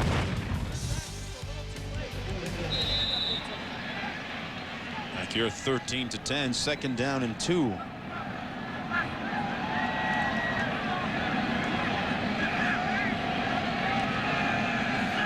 Story of quarterbacks today. Newton with an interception. Thomas never got untracked. And this is Sapp running between the tackles. Let's go downstairs to Heather, who's with Thomas. Jason, we're sorry to hear about your right foot. We're still waiting for the x-rays to be developed. How's the pain right now? It hurts. I mean, you know, but it's all right, though. I mean, I'm not worried about that right now. I'm out there trying to root for my team, and hopefully we can pull it out. Well, you certainly put the Rebels in a great position in the first half. Any words of advice for Jason Vaughn in the second half? Just keep playing. This is going to be a war, you know. I mean, I went out. That's what happens in war. You got to get ready, though. You got to be ready whenever your man falls. You got to be ready to pick it up. But I'm all right, though. I want my mom, if she's watching, to know that I'm all right. I'm going to be okay. All right, Jason, we wish you a speedy recovery, continued success to you throughout the rest of the season. Jason Thomas, second in the nation in passing efficiency, certainly a monumental loss for the UNLV Rebels. All right, thanks, Heather. And the toss now, this is Sapp getting to the corner. Steps out of bounds at the 37-yard line. The Rams marching, and Thomas on the sidelines. Giving some words of wisdom to Jason Vaughn, his backup. What really happens now is it's not a matter of Vaughn being ready to play. He's ready to play. He's had all the mental reps and he's had practice reps. But how is the rest of the offense and the 10 players around him going to react? Are they going to believe that they can win the game with Jason Vaughn at quarterback and not Jason Thomas? Yeah, good point. Second down and 6. Sapp banging forward down to the 31-yard line. Has a first down for the Rams. Ahmad Miller making the tackle. Sapp running well today. Out of Palmetto High School in Miami. Had a big week a week ago with the winning touchdown against New Mexico for Sonny Lubick. Lubick twice named the old Western Athletic Conference Coach of the Year. Seems very comfortable here at Colorado State, and you can bet that when jobs open up around the country, big jobs open up, that his name will come up on the short list. Definitely. First down and 10. Webstock, and they smelled out the reverse. A loss back at the 37-yard line. This is a pivotal game for both teams in the conference. But Colorado State has to travel to Utah, and that's usually their biggest game of the season. But I think there's been some changes, obviously, with how well UNLV's played. They have to travel to San Diego State. Thankfully, they have BYU at home, and then they travel to Air Force and come back home and finish up the season against Wyoming. Second down and 16. These are the defending co-champs in the conference. Rebels come with a blitz. Sapp down to the 34. Let's go back to the studio with Reese with a Pac-10 update. You bet it is, Mark. Washington and Arizona State. You know, Sun Devil Stadium's where Rick Neuheisel fell in love with football, and he'll fall in love with this. Marcus Tuiasosopo to one to meet Davis. This after a blocked punt, and the Huskies are on top by 1 in the second quarter. All right, thank you, Reese. Yeah, the Pac-10, one of the conferences that are definitely backing up this year. 3rd and 13 for the Rams from the 34.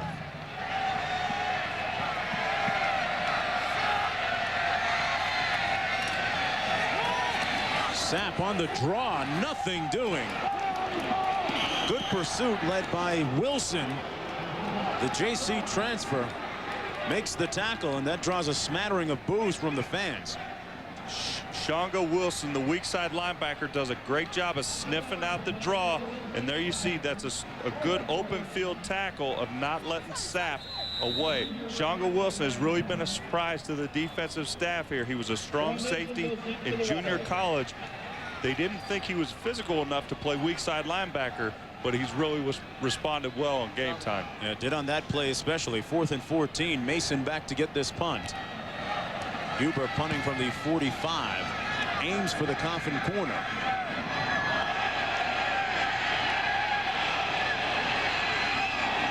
And the officials are going to say this is going to come out for a touchback. A 35-yard punt. It'll come back out to the 20. Not the net yardage that you'd want in such a situation.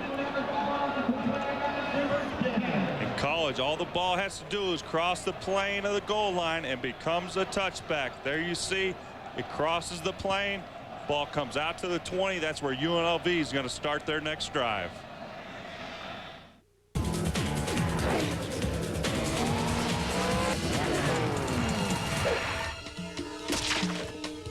To create exceptional performance. Design technology. Kumho. At BASF, we don't make the bandage. We make it stick better. We don't make a lot of the products you buy. We make a lot of the products you buy better. BASF. Okay, DJ, I'm ready for you. What's the game? I'll see boomerangs. Boomerangs? I think I prefer football. So what are you doing here? I came here for the big juicy steaks. How about you? I want that shrimp on the Barbie. Let's go eat. Outback Steakhouse. No rules, just right. Outback Steakhouse. They're back. This is not a cow. The Rebels leading the Rams by 3. The armed servicemen there staying warm, and at this time all of us here at ESPN and ESPN2 would like to send our thoughts and prayers out to the families of those that perished in the bombing of the USS Cole overseas. Some brave young men who served their country and gave their lives to service, assuming the risk courageously. 3:30 to play in the 3rd quarter. UNLV with the ball, 1st and 10. Rudolph. Boy, he's got some quicks. Rudolph out to the 28-yard line. It'll be 2nd down, about 2 to go. Nice pursuit on the corner. That was for 29, Sprague.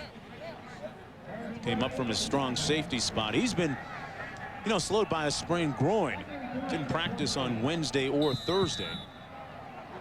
And Aaron Sprague, part of the safety tandem. John Howe, number 38, the free safety. Both Farm Business magazines. All farm team. All farm, all America. You don't get that everywhere. 2nd down and 2. They didn't bring the farm on this play because the Rebels got the first down out to the 33-yard line. 24, the backup fullback, Costa, that time doing the honors. There's a look at Howell, the other half of the all-farm, all-America tandem. Howell, one of the leaders on defense, along with Kroll. And Mark, we talked about how well Mike Bradison, the defensive coordinator at UNLV, has got the defense playing in the second half, and I really think it makes the offense start feeding off the intensity of the defense, and they picked up their game to match in the second half. The offense, meanwhile, for the Rebels hasn't skipped a beat since losing their starting quarterback. This play not going anywhere. Wolford stopped up by Kroll. Number 6. What a play by Rick Kroll. They go in motion, UNLV trying a little trickery play, and watch Kroll just sniff it out, gets through, gets upfield, and makes a super open field tackle. There he is. He does not bite on the fake, and the guard just walks right by him.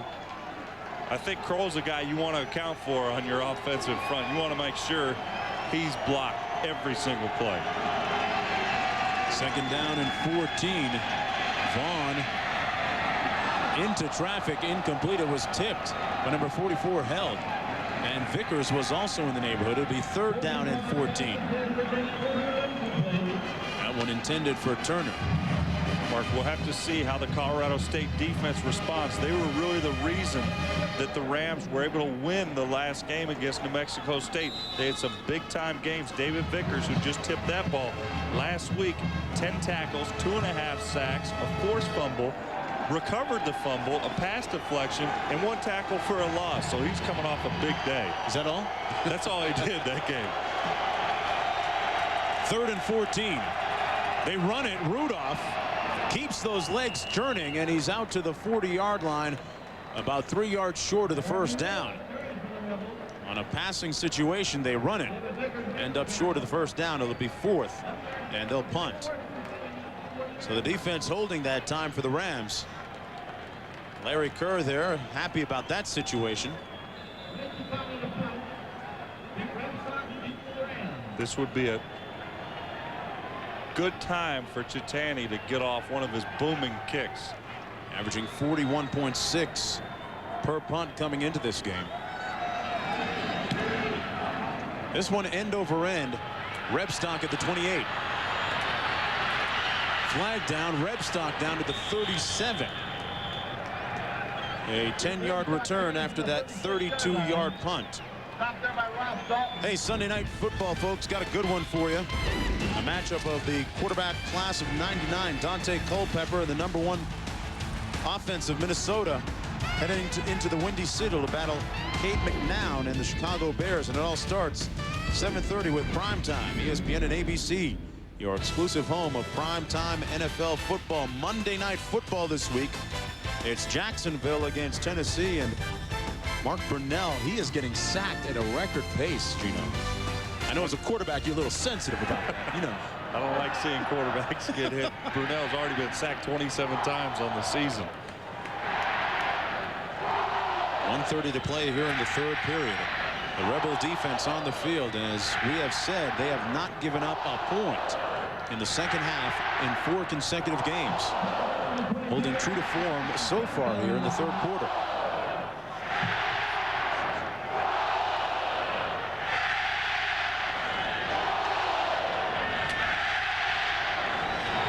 Stretch play, and Sapp gets to the edge a little bit and knocked out of bounds at the 31-yard line, about 2 yards short of the first down. Ahmad Briggs, the defensive end, making the play. A sophomore, saw a lot of playing time last year as a freshman, pretty quick. There's Sapp, meanwhile. And Mark, you talked about Sapp being from Palmetto High School in Miami, Florida. Sonny Lubick being the defensive coordinator there for a while. His children all went to Palmetto High School when they lived there, so very familiar territory recruiting-wise for Sonny Lubick in Miami. And no secret, if you can recruit Miami or the state of Florida successfully, you'll be in good shape. 2nd and 2 for Newton. Underneath, complete, and a great effort that time by Wilson and Ochoa. And it's close to the first down and looks like he has it from our vantage point. With 1:15, the clock stops.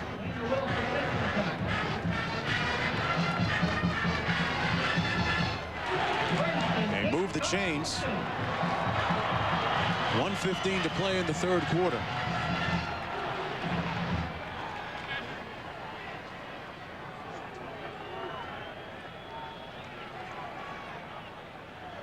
Colorado State, the defending conference champs, with rich history, and part of that history, well, we'll let Heather tell you more about it.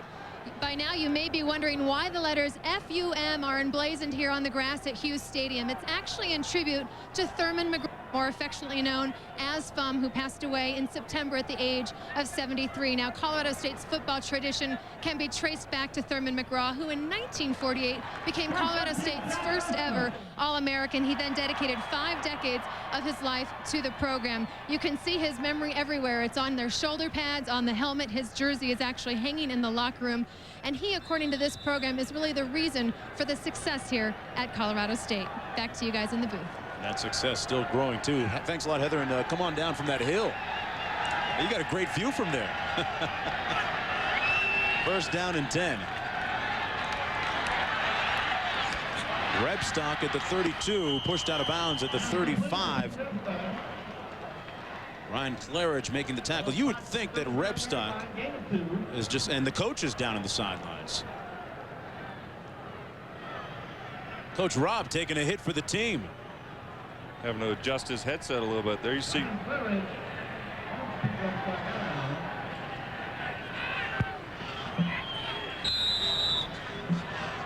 Still nimble on his feet, Gino. That was not pretty though, Mark. It looked like Rebstock's cleat may have caught him up in the face.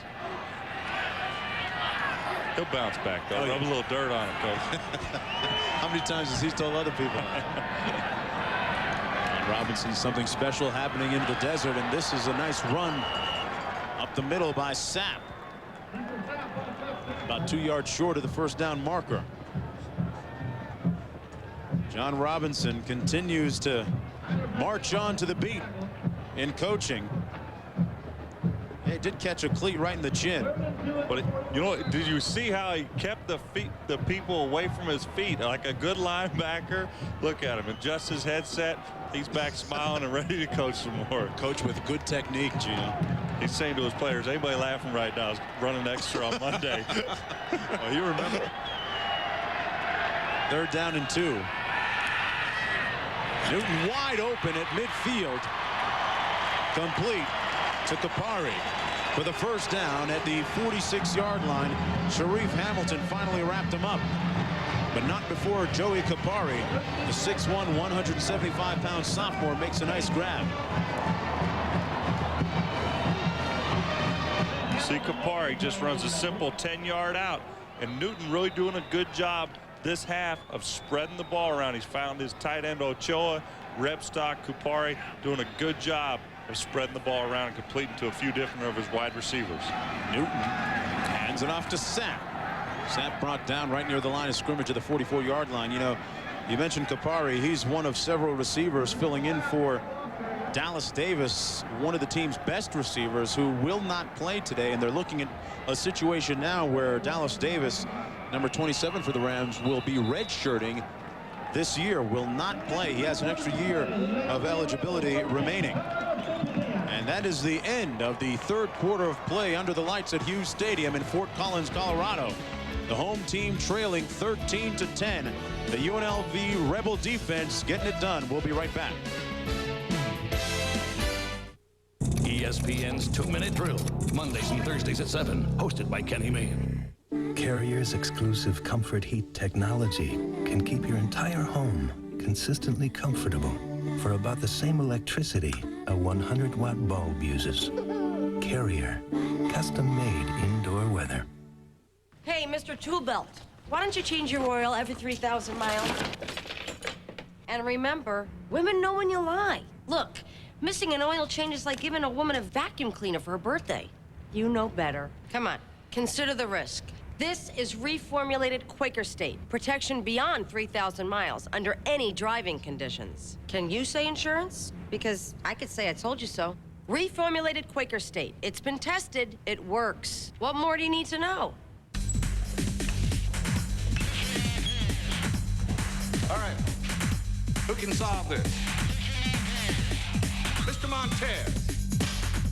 Last Saturday in the Army Reserve, I figured out how to link up 23 Bradleys, 40 tanks, 60 Humvees, 4 medevac units, and 7,000 troops on the move. On Monday, class was no sweat. Not bad, Mr. Montez. As little as 1 weekend a month, 2 weeks a year, Army Reserve.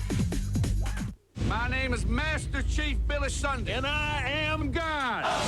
A man who won't give up. Reporting for diving school. Beware what you wish for. And a man who won't back down. You think you're better than me? You're damn right I am. Are about to test. We got an unknown contact, probable Russian submarine. The limits of survival. I got a man dying down there. Stand fast. And the depths of courage. Robert De Niro. What makes you try so hard? Cuba Gooding Jr. Because they said I couldn't have it. Men of Honor. Rated R. November 10th, only in theaters. For dry, red eyes, clear eyes is a hit. It removes redness and has an ingredient to moisturize. Wow. The difference is clear. Clear eyes. I remember this great kid, Tommy, sharp as a tack. He thought we should offer a package of voice, data, and web services for one flat rate, just like they do at XO Communications. So I told him, put it down on paper, and I'll let you present it to the board. I wonder where Tommy works now. They can't. We do. Voice, data, and web for business. XO, not just talk. Homecoming weekend, national television for Sonny Lubick. A fact that was not lost upon him, and the importance of this game today. Both teams trying to get and play at that championship level. As we begin the last 15 minutes of the ball game, beginning of the fourth quarter. The Rams trail with the possession of the ball, 2nd down and 8. Newton out of the backfield, wide open. Ochoa again. Burkell making the stop. Ochoa is a game breaker, Mark. There's a few guys on both sides of the ball. They do the same thing. Ochoa just runs a flat route from that cluster formation, and the UNLV defenders lose sight of him, able to pick up big yards after the catch. Look at Ochoa. Big target at 6'3", 255, and nimble and mobile. 1st and 10. Sapp now. Tripped up back at the 32 is Sapp. Good surge and support off the corner that time. Hamilton making the tackle on the play. The strong safety right there, number 31. Mark, you really have to credit this UNLV defense because they've given up some yards here, but they haven't let Colorado State put any points up on the board. And UNLV has outscored its opponents 29-3 in the fourth quarter so far this year. On the blitz, but Newton gets it away again to his favorite target. And a 1st down to the 12-yard line. That was Wolstenhume. Another one of his favorite targets. You see the block down. He lets the defensive end go. That's a design play, and Newton does a great job after the play fake, getting his head around, hitting Wolstenhume. Look at the cutback ability. All 3 of these tight ends for Colorado State can catch the ball, block, and run. Newton 6 of 6 so far in this half, but he has to stay out of the interception scenario because he has thrown 4 picks in the end zone this year while marching in to score 4 times. Sapp down to the 6-yard line. Picks up a nice chunk of about 8. Cecil Sapp now beginning to fulfill some of that promise that they had predicted for him when he first came to Colorado State. There you see Morgan Pierce pulling around on the counter play, opening the hole wide open for Cecil Sapp. Mark, you talked about the mistakes by Newton inside the red zone, but don't forget he was 7 for 7 passing last week on the game-winning drive against New Mexico. So when the going gets tough, he can make the plays. And this is the 11th play of the drive on the bootleg into the end zone, and good closing speed that time. Number 5, Amar Briscoe, breaking that pass up. Just as I credit him for making plays, he tries to force that ball, and Briscoe makes a super play. Newton trying to throw it up in the corner of the end zone, and Briscoe just right at the last second gets the hands up and tips the ball, denying Corey Wolstenhume, the tight end, a touchdown in the end zone. Everyone talks about Kevin Thomas, but on the other side, Briscoe has acquitted himself well today, Gino. He really kicked the turbo in to break that one up. 3rd down and 2 for Colorado State. Ochoa in motion. Sapp stops short of the 1st down at the 6-yard line. The Rebel defense holding. Palapoya making the stop. And it's 4th down. And in comes the field goal unit led by C.W. Hurst. There's Mike Bradison, the defensive coordinator for UNLV, and I got to say it now, Mark, he did go to my high school, Pinole Valley, California. So and his family's all here supporting him, and he's doing a great job. There you see the bend don't break style of defense. Only 3 points given up in the 4th quarter. This is a strong and staunch defense. And he knocks it through. And we are tied at 13 apiece with 12:14 to go. One of the key plays, though, was the breakup by Briscoe. Touchdown? No, not quite. We'll be right back.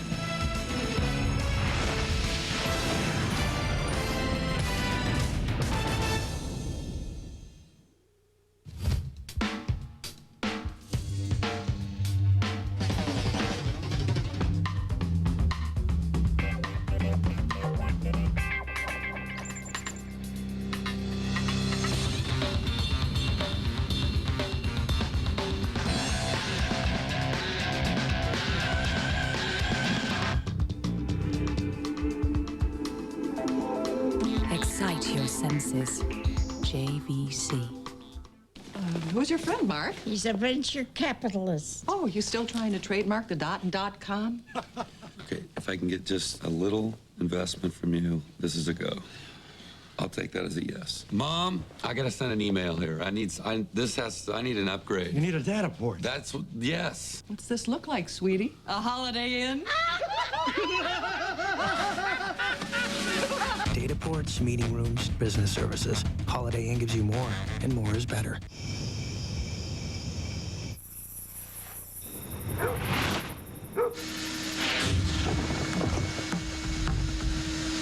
My turn. The power and performance of rigid wet dry vacs. Built so heavy duty, they carry a lifetime warranty.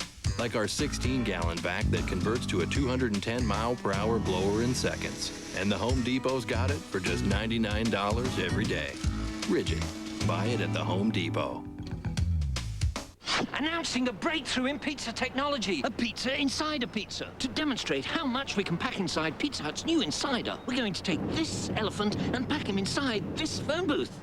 Smashing.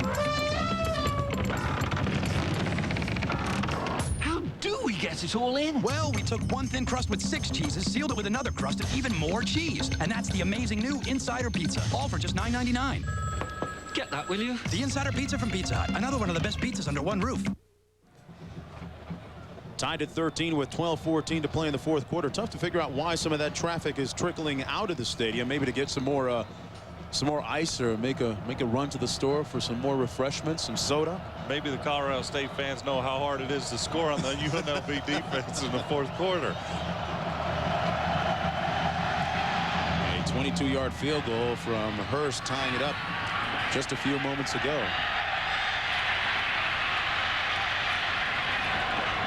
Rudolph taking it out to the 30-yard line. Mark Jones along with Gino Torretta and Heather Cox down on the sidelines, as this is really a pivotal game for a couple of teams. But one of the interesting things that's happened so far, Gino, is that UNLV loses their starting quarterback, but here they find themselves in a competitive situation still. And credit John Robinson of UNLV of getting Vaughn ready to play and not letting his team get too nervous with having the backup quarterback in. Vaughn with the reins of the offense right now. First down and 10, and stopped up is Kevin Brown right at the line of scrimmage. John Howell, the free safety, number 38. Coming in to make the play. One of the leaders on the defense, along with Crowell, as I mentioned, makes the calls in the secondary to get them squared away. Second down and 11. And Larry Kerr, the defensive coordinator, really likes to blitz Howell from his free safety position. That's exactly what you did there. Great call at a great time. Vaughn hands it off to Brown, who breaks a couple of tackles. And there you see his size paying off for him as he has a first down out of the 43-yard line. Sprague making the tackle, and John Robinson now starting to pull on all of that poise and experience and NFL seasoning and coaching that he has done over the past years. A look at that stellar resume, both in college and in the NFL. And if you're a prospect out there, you have to be excited about going to UNLV and playing for that coach, and he is enjoying coaching. Here's what he had to say. Well, I'm a coach, you know, and once you take all of the external things out, a coach and his team are the same. Whether it's a high school program or a professional program, it's a coach and his team. And sometimes you don't coach as good as you do other times. But this team has come from nowhere. I mean, the guys that were here hadn't won and hadn't won anything, you know, and so they're very excited about the chance to, you know, to do better. His teams work hard, but they also have a lot of fun. Yesterday we saw them with a little kicking contest. The offensive lineman and the defensive lineman were fielding punts and had a little competitive situation happening. He has a batting tee that he brings in and lets guys hit off the tee to, you know, elicit a little competitive fire and yet at the same time have some fun, Gino. And the competition was between the players and the coaches who could field more punts. First down and 10. Rebels with the ball. Vaughn threw a dart complete at the 44-yard line for another first down. Nate Turner working on Amir Lowe that time, making the first down, and a nice dart. Turner, the 6'3", 200-pound senior we talked about being compared to Keyshawn Johnson, where it's a great comeback route. And look at the catch. The ball a little bit low, able to dive, get his hands underneath the ball. That's a great catch by Nate Turner. Former junior college athletic and academic All-American, gives them a first down and 10 at the Colorado State 44. Handoff is to the fullback. Wolford, the first man through, got snuffed right at the line of scrimmage. Actually lost a yard. Number 46, Peter Hogan, who's one of the players on that defensive front, starting to show a lot of promise. The coaches say he's tough and starting to shine, and he shined on that play because he knifed underneath the block and able to make the tackle behind the line of scrimmage. Look at that, 37 runs by the Rebels, only 8 passes. Wolford in motion. And second down and 11. Brown down to the 43-yard line. And they run it again. Stopped by Crowell. Mark, don't forget where John Robinson's from. Yeah. He's from University of Southern California. That student body right and student body left. Coached a couple pretty good tailbacks in Charles White and Marcus Allen down there at Southern Cal. You bring up a pretty good point, because Coach Rob has had some of his former players like Ronnie Lott and Marcus Allen come in and speak to his present players, and he says, man, they looked at Lott and almost fainted. Has an impact when you can bring in all pros and Hall of Famers like that. 3rd and 9. The toss sweep. Student body right. Brown breaks a tackle and is stopped up at the 37, about 3 yards short of the first down. Lucas Smith leading the charge that time. So it's 4th down. And in comes the punting unit. You talked about what he's done, bringing his former players that he's coached back to talk to his team now. How about what he's done to his training table, Mark? 2 times a week, he gets restaurants from the Las Vegas area to cater a buffet-style dinner for his players. You may not think that's a big deal, but when Morton Steakhouse is one of the caterers, he says, hey, it's as nice as it gets. That ain't mac and cheese, is it? No cheese on that, no macaroni and cheese. And this one will go into the end zone for a touchback. A 37-yard punt. And it'll come out to the 20. John Robinson lighting up the flames and the hopes and the expectations in the City of Lights. We're tied at 13 when we come back. Tomorrow on the WB, it's an all-new. It's Nikki Cox in the new series, Nikki. You're standing directly between me and my husband. And if you don't move, I swear I will have sex right through you. But before Nikki, brace herself for the big-ass comedy of the new sketch series, Hype. Who wants a piece of this? Hype, followed by Nikki, part of the WB's Hype Night. It all starts tomorrow at 6 on WB 61 and Cox Cable 6. All-Star center Jeremy Roenick knows hockey can be hard work. Fortunately, his wireless service is a no-brainer. What do I gotta do? Jeremy stays on target with BullseyeWireless.com. At BullseyeWireless.com, they offer all the major providers, like VoiceStream. But right now, you can sign up and get 1,600 minutes and free long distance on weekends for only $39.99. Shop online at BullseyeWireless.com, an authorized VoiceStream agent, or call 1-877-780-BULL. Can't miss with Bullseye Wireless. Drew Brees looks to get the Boilermakers back on track, but will Wisconsin's Michael Bennett derail them? Purdue versus Wisconsin at noon, next Saturday on ESPN. He's Denver's 4th all-time leading rusher. On any given day, this back could pile up yardage, elude tacklers, and score at will. Yeah, this Denver back played his position like no one else. Did I mention he's a quarterback? Expect more from an original. Original Coors, brewed a mile high. Coors in a yellow can. Now that's original.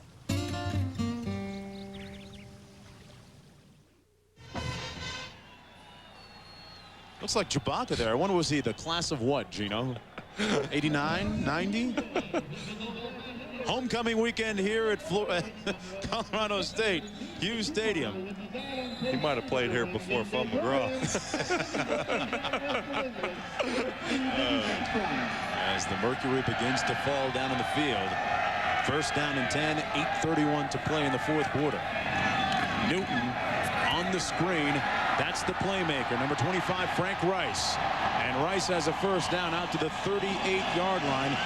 Briscoe making the tackle on the play. Newton with a nice touch on that ball. And let's go downstairs for more. And speaking of Newtons, I'm here with a very happy Newton bunch, including Matt's mom, Phyllis. Now, Phyllis, you say that Matt is your youngest of 3 sons. You talk every other day on the phone. How close are you guys, and what do you discuss on the phone? Well, we always talk about how football's going, how he's feeling, and if he's going to classes, and how his grades are, like a mother and son. Well, my mom, when she was watching my brother play, could never sit still in a game this tight. How are you staying so calm?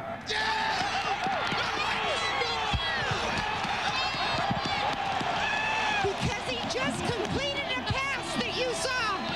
Just an amazing performance, an amazing drive. He's been criticized a little bit for his interceptions in the red zone, but he has been huge under pressure late in games. He has been, and that's what a quarterback for a team is supposed to be. Take the heat. It's a difficult position, but he's got a good team behind him. Well, we'll let you sit and enjoy and watch him, hopefully, on a successful drive here. Thanks so much. Best of luck to you. Go Rams. All right, Heather, Mom's into it. Mom's down with the program. She's not sitting on her hands and knees either. First down and 10. Sanders back in the ball game, gets a couple down to the 25. And let's take one more look at Phyllis and her reaction to her son's pass to Rebstock a few moments ago.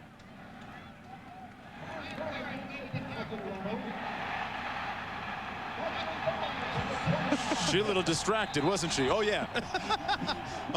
What was that question again? Hold on a sec. She's got the game on her mind. Newton, 8 of 9 this half for 107 yards, 19 of 27. Hey, you don't want to disappoint when Mom's watching, right? Second down and 5. Sanders, as they switch up the tempo, Rashawn Sanders with a first down to the 15-yard line. Briscoe making the tackle with 6:55 to play in the fourth. The Rams once again mounting a late charge. And this is just the size of the Colorado State offensive line coming out in the second half. And they're really wearing down this UNLV front four, because the UNLV defense is rotating defensive linemen, but they're really playing with 3 defensive ends instead of 2 tackles and 2 ends. And look at the discrepancy in total yards. And really, until the fourth quarter, Colorado State has been marching up down the field, but they haven't given up any scores. UNLV's red zone defense is tough. Here's Sanders on the screen. Still waiting for a single. No signal. They're saying he's out of bounds, shy of the end zone. Sanders went high, went hard, but couldn't get in. But it'll be 1st and goal to go. Ryan Claridge making the tackle on the play. A touchdown saving one. Mark, what was that stat we talked about? Steve Fairchild, the offensive coordinator for Colorado State. Their running backs had no catches coming into this ball game. Not even a screen pass. So what's that little wrinkle they throw in? A little motion screen pass to Sanders. Might have been saving something. Newton tries to sneak it in.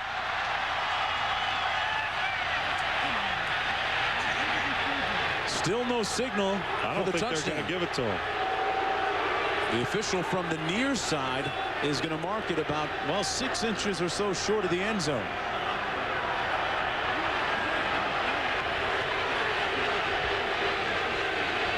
Clock running with 5:47 to play in the fourth quarter. Both teams with 3 timeouts remaining. We're tied at 13. Homecoming weekend here at Hughes Stadium. Colorado State and Sonny Lubick 1-0 in conference play. Trying to repeat as conference champs. 2nd down and goal. Sapp is the lone back. Sapp, and he's in.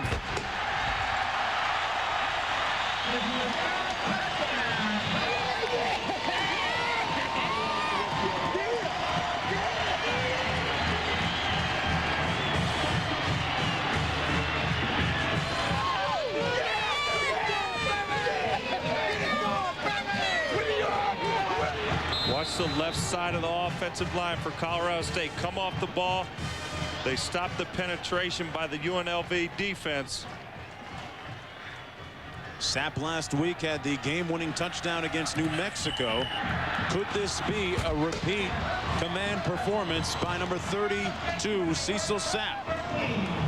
The Rams have a 1-touchdown lead. And how does Phyllis Newton feel, the mother of the quarterback?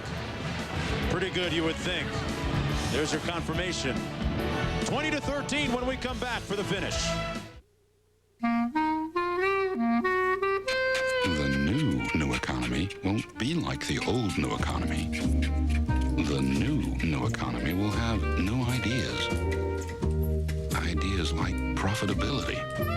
With powerful e-business solutions, the new economy will be about how well you run your e-business, not just how well you promote it. SAP.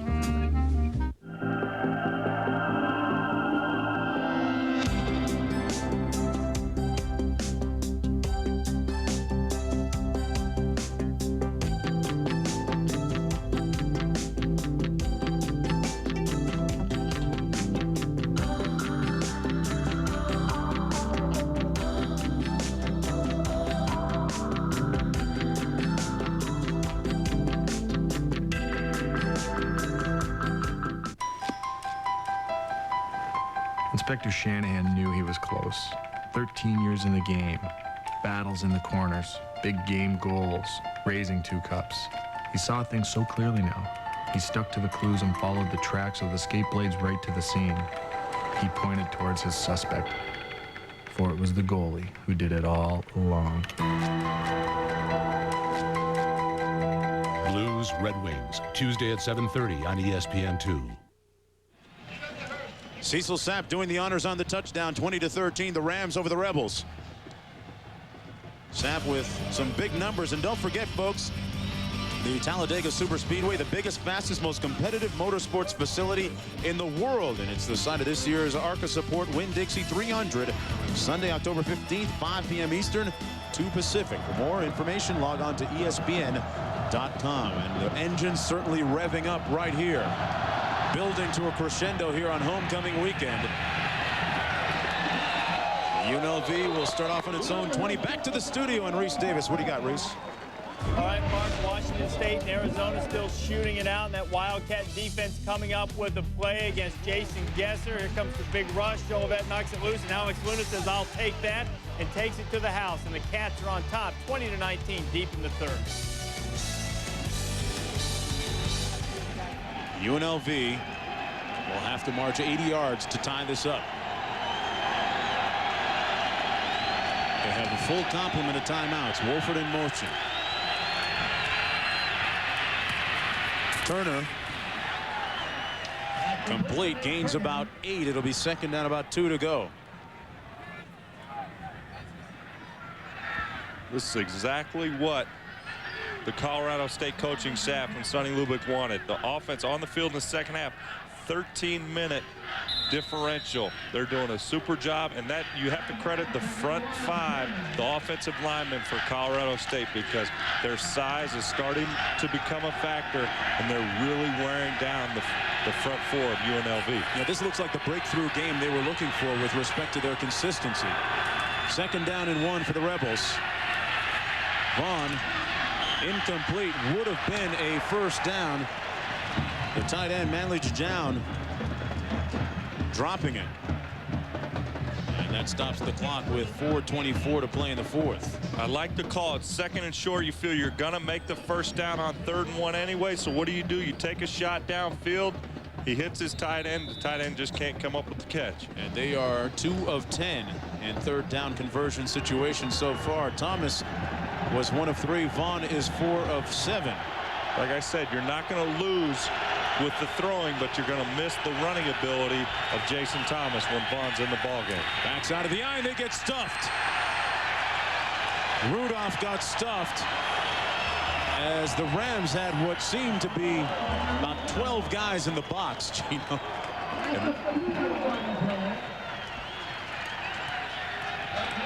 Peter Hogan leading the charge. There you see how the first contact was the free safety on the blitz. That's a big stop for the Ram defense with 3:52 to play in the fourth. I'm somewhat surprised, Mark, they're not going for this 4th down with only 3:45 left in the ball game. They haven't been able to stop the running game of Colorado State so far. Try and play a little field position. This one bouncing out of bounds at the 36-yard line. They do have their full 3 timeouts remaining. A 37-yard punt, nothing on the return. Sonny Lubick's team with the lead when we come back. This new mobile internet, they say it's going to change my life. Well, but I like my life. Dave, it's going to change some things you don't like. No wires, no waiting. The internet services you want, wherever you are. So you won't change the good things? You'll still have those. Anchovies on pizza? Still be there. Ice hockey? Absolutely. Feel of leather on naked skin? That's important.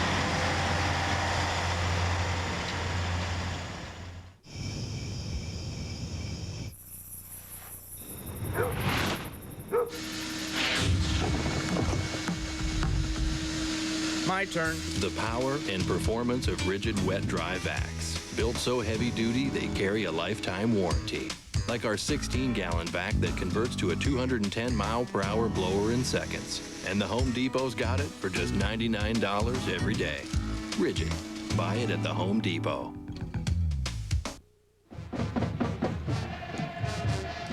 On homecoming weekend at Hughes Stadium, Colorado State leading 20-13. With 3:36 to play in the fourth quarter, I'm Mark Jones along with Gino Torretta and Heather Cox down in the sidelines. UNLV needs a big play from its defense to hold out hope to win this game. John Robinson, in his second year as head coach at UNLV. Now one of the biggest names in college football, along with Sonny Lubick. First down and 10. Sapp out to the 40-yard line at about 6. Cecil Sapp putting up some good numbers. Has run the ball 23 times today. Mark, the surge by the center, Borvansky, the guard, Morgan Pierce, and Brock Finlayson, the strong guard. On that play, Sapp didn't get touched until he was 3 yards downfield. UNLV has to come up with a big play, and I think it's going to come in the form of a turnover for them to change the complexion of this game. Jason Thomas, meanwhile, on the sidelines, merely an afterthought right now. His team trailing. 2nd and 3 for the Rams. Little counter, and Sapp is stopped up at the 4. It'll be 3rd down, about 4 to go. And a timeout on the field called by the Rebels. So they will use one of their timeouts, trailing by 7 points. Hope for a stop on this next play on 3rd down and 4 to go. And you would think they're hoping to get the ball back. Kevin Thomas, meanwhile, the All-American cornerback, rather quiet and conspicuous by his absence today.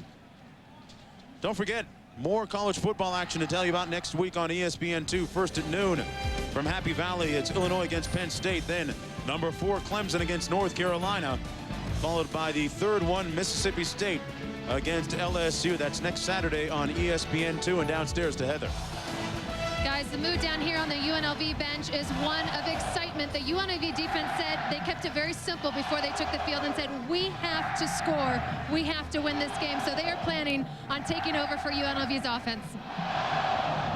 They've made some big plays. And the guy I was talking about a few minutes ago, Kevin Thomas, against Baylor last season, ran one back the length of the field on a fumble for the game-winning score. There he is, number 28. He is a big play player.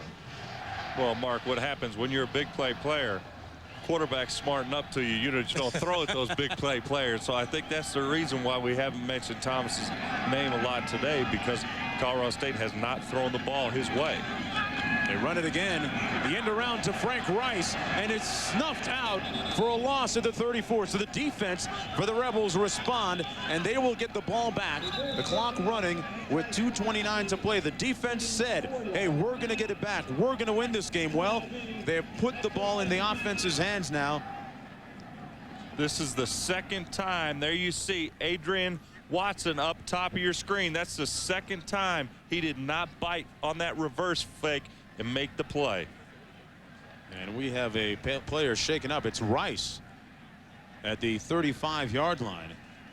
Mark, I don't know. With the way Colorado State has been able to move the football in the 2nd half, running behind their big offensive line, why do you resort to trickery on a 3rd and 4? Why not, hey, either pound the ball and say, our guys are better than yours, we're going to get a first down, or maybe have a play action fake and get a bootleg and get Newton on the corner. Yeah, they've hit the tight ends at least 6 times already today. You talked about running the ball. It's worked well for Sapp today. 23 carries, Gino, for a total of 95 yards and a couple of touchdowns for him. But right now, Sonny Lubick's defense will have to hold the Rebels out of the end zone. There's a look at Sapp out of Miami, Florida, who's put in a good day's work. Rice now back down on the field at the 36-yard line.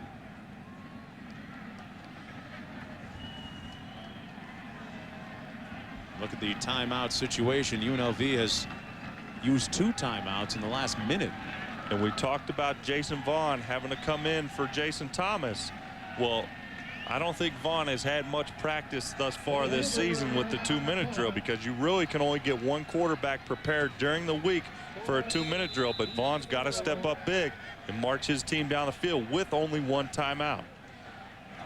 Got some dangerous targets in Mason and Turner as receivers. Rebels coming after this punt. Chitani, check that Hurst. And this one will go all the way back deep into Rebel territory. Huber with a 53-yard punt. Down to the 14-yard line. So big kick at the right time for Huber. John Robinson has been in such situations before, facing defeat with 2:18 to play. He talked about his team getting to a championship level. Well, now is the definitive time to do it against the former champs in the Mountain West. They run it on 1st and 10. Brown breaks one. One man to beat.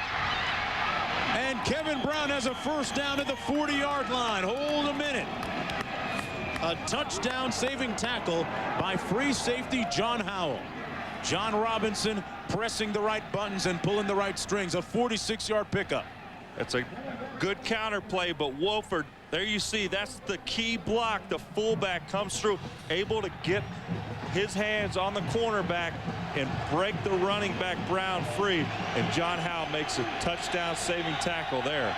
They almost got it all in one play, Mark. Yeah, 2 minutes to play now. With plenty of time, Brown again down to the 35-yard line, tackled by Hill. Hey, if the play's going to work the play before, why not run it again? Vickers also in on that last stop. Now it's a lot more manageable. 140 left in the game. They're at the 45-yard line.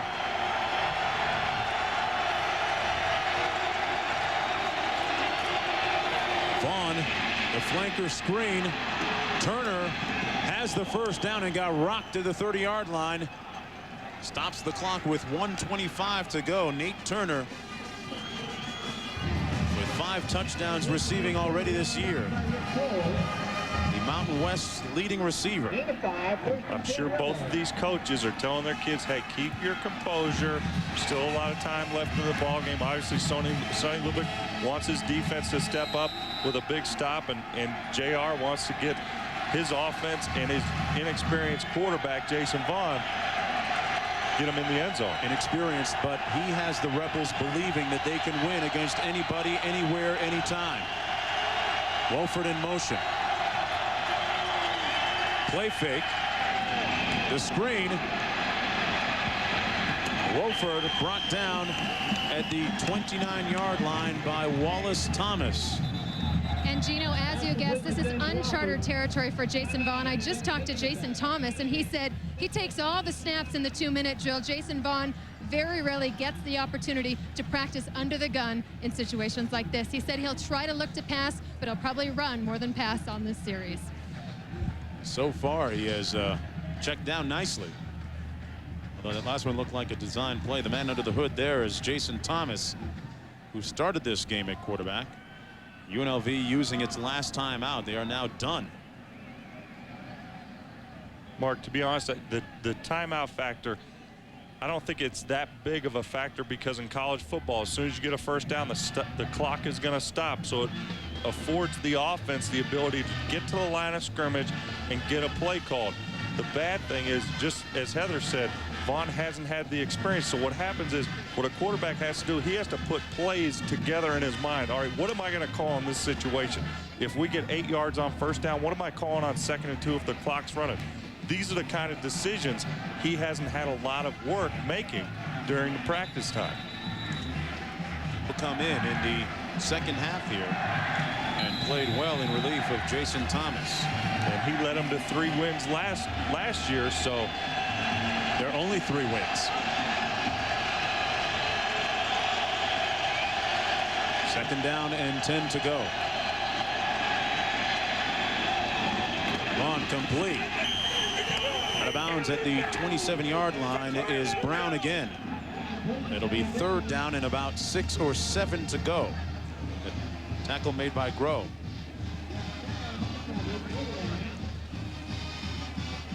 The Rebels have not won here at Colorado State dating back to 1982. They have lost 4 consecutive contests to the Rams. The Rebels just 2 of 11 in 3rd down conversions today. They've got to get to the 20-yard line for first down. Turner split wide to the bottom of your screen. Wolford in motion. Rams blitzing. And they caught him in a blitz. Brown, first down at the 11-yard line. What a play call. And who calls all the plays? But John Robinson. He's been in these situations, and just like I said, the clock stops. They get a first down there. They have plenty of time to call a play. Got to be impressed with the play of number 4, who checks out of the ball game, Kevin Brown. And the running game of the Rebels, rousing. There you see the blitz up the middle, and Kevin Brown able to break free. Tell you what, he is a very talented tailback. There you see JR saying, hey, we don't have any more timeouts left. You better get to the line of scrimmage. We got to call play here. 40 seconds to play in the 4th. Vaughn on the slant. Turner, touchdown. With 34 seconds to play in relief, Jason Vaughn finds Turner. And it's a 1-point ball game from 11 yards out. Now, Gino, do you go for 2 or do you go for 1? I see Vaughn holding up 2 fingers. They're going for the victory. They're not going for the tie. This is kind of shocking since college football. You have overtime, and it's not sudden death. But who does UNLV go to? But their big play wide receiver, Nate Turner, 6'3", 200 pounds, uses great size. And there you see Vaughn saying, hey, I can do it. I knew I could do it the whole time. Just let us right down the field. Turner with his 6th touchdown reception of the season. And none bigger than that one. On the brink of defeating the conference champs from a year ago. And Mark, why do you go for 2 here? Hey, Chitani's 12 for 15 on the PATs, and the reason they have to go for 2 is he missed a point after earlier. One more look at that nicely thrown ball. Look at the drop, and there's just a curl play, and Vaughn gets great mustard on the ball. That ball is as a spinner, as his quarterbacks like to say. Gets it into Turner, and Turner able to use his size for that extra yard, get in the end zone for 6 points. That capped a 7-play, 86-yard drive using up just 1:44 on the clock. They are from Las Vegas, so they are used to the roll of the dice, but they will not, I repeat, not go for 2 as they come in to kick the extra point. And he has missed one already tonight, folks. And it's blocked.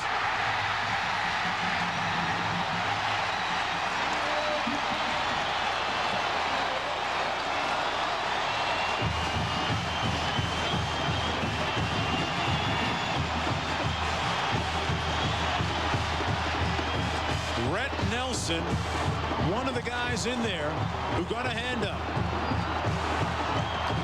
Off the hand of number 20, Rhett Nelson. One more look. Look at the vertical. And guess what? Rhett Nelson blocked a field goal last week against New Mexico to help them win the game. Lightning striking twice for Colorado State in the form of number 20. And Sonny Lubick and his crew breathing a collective sigh of relief. UNLV out of timeouts. Trying to end that insidious streak dating back to 1982. John Robinson, the seasoned veteran coach, holding out hope, though, with 33 seconds remaining. And what's going on now, Colorado State getting their hands team on the field. What that means is all the players, they think they can catch an onside kick and get the ball, because UNLV is forced for the onside kick to try to get this ball back in one last ditch effort to win this football game. Gino, that is UNLV's 4th blocked extra point of the year. That's an inordinate number. After just 5 games? You'd like to think extra points are automatic, but I guess in the kicking game this season, right, no matter college or pro, no kicks have been automatic. Colorado State with their hands team in on the onside kick attempt. And this one didn't even go 10 yards, the required 10 yards.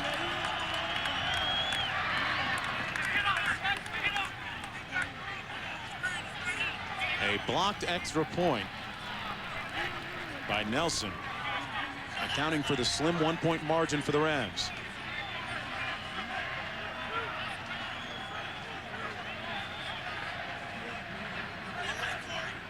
And there's a good look at him. He's the third cornerback and the most athletic player on the defensive unit, maybe on the entire team, number 20. And he showcased his athletic skills blocking that extra point. The Rams taking possession at the 40-yard line. We'll take one more look at the key block. Watch the vertical leap by Rhett Nelson right in the middle of your screen. You think he can play some basketball? He can probably dunk it a few times. Wow. Matt Newton, with his mother watching, Phyllis, takes the knee, and number 20 will get a lot of pats on the back. And Mark, we were treated to a great game tonight. This is exactly what conference titles and conference championships, how they're won and lost out here tonight. And invariably and inexorably, the road to that conference title, Gino, always seems to run through Fort Collins. Elevation 4,600 feet, expectations even higher. John Robinson and his crew go to defeat. Now 1-2 in conference play. Colorado State 2-0. For Heather Cox and Gino Torretta, I'm Mark Jones saying so long. Right now, back to Reese in the studio. Do not have the services tonight of Dorsey Levens. He did not practice this week. He will not be in uniform tonight with a knee injury sustained last week in Miami. Here we go. Flashbulbs popping in Green Bay. Good deep kick through the end zone. As we meet now the Green Bay backs and receivers. Brett Favre, quarterback, Southern Mississippi. Amon Green, running back, University of Nebraska. William Henderson, fullback, University of North Carolina. Antonio Freeman, wide receiver, Virginia Tech. Hi, I'm Bill Schrader, wide receiver, University of Wisconsin-La Crosse. Bubba Frank, tight end from the University of Miami.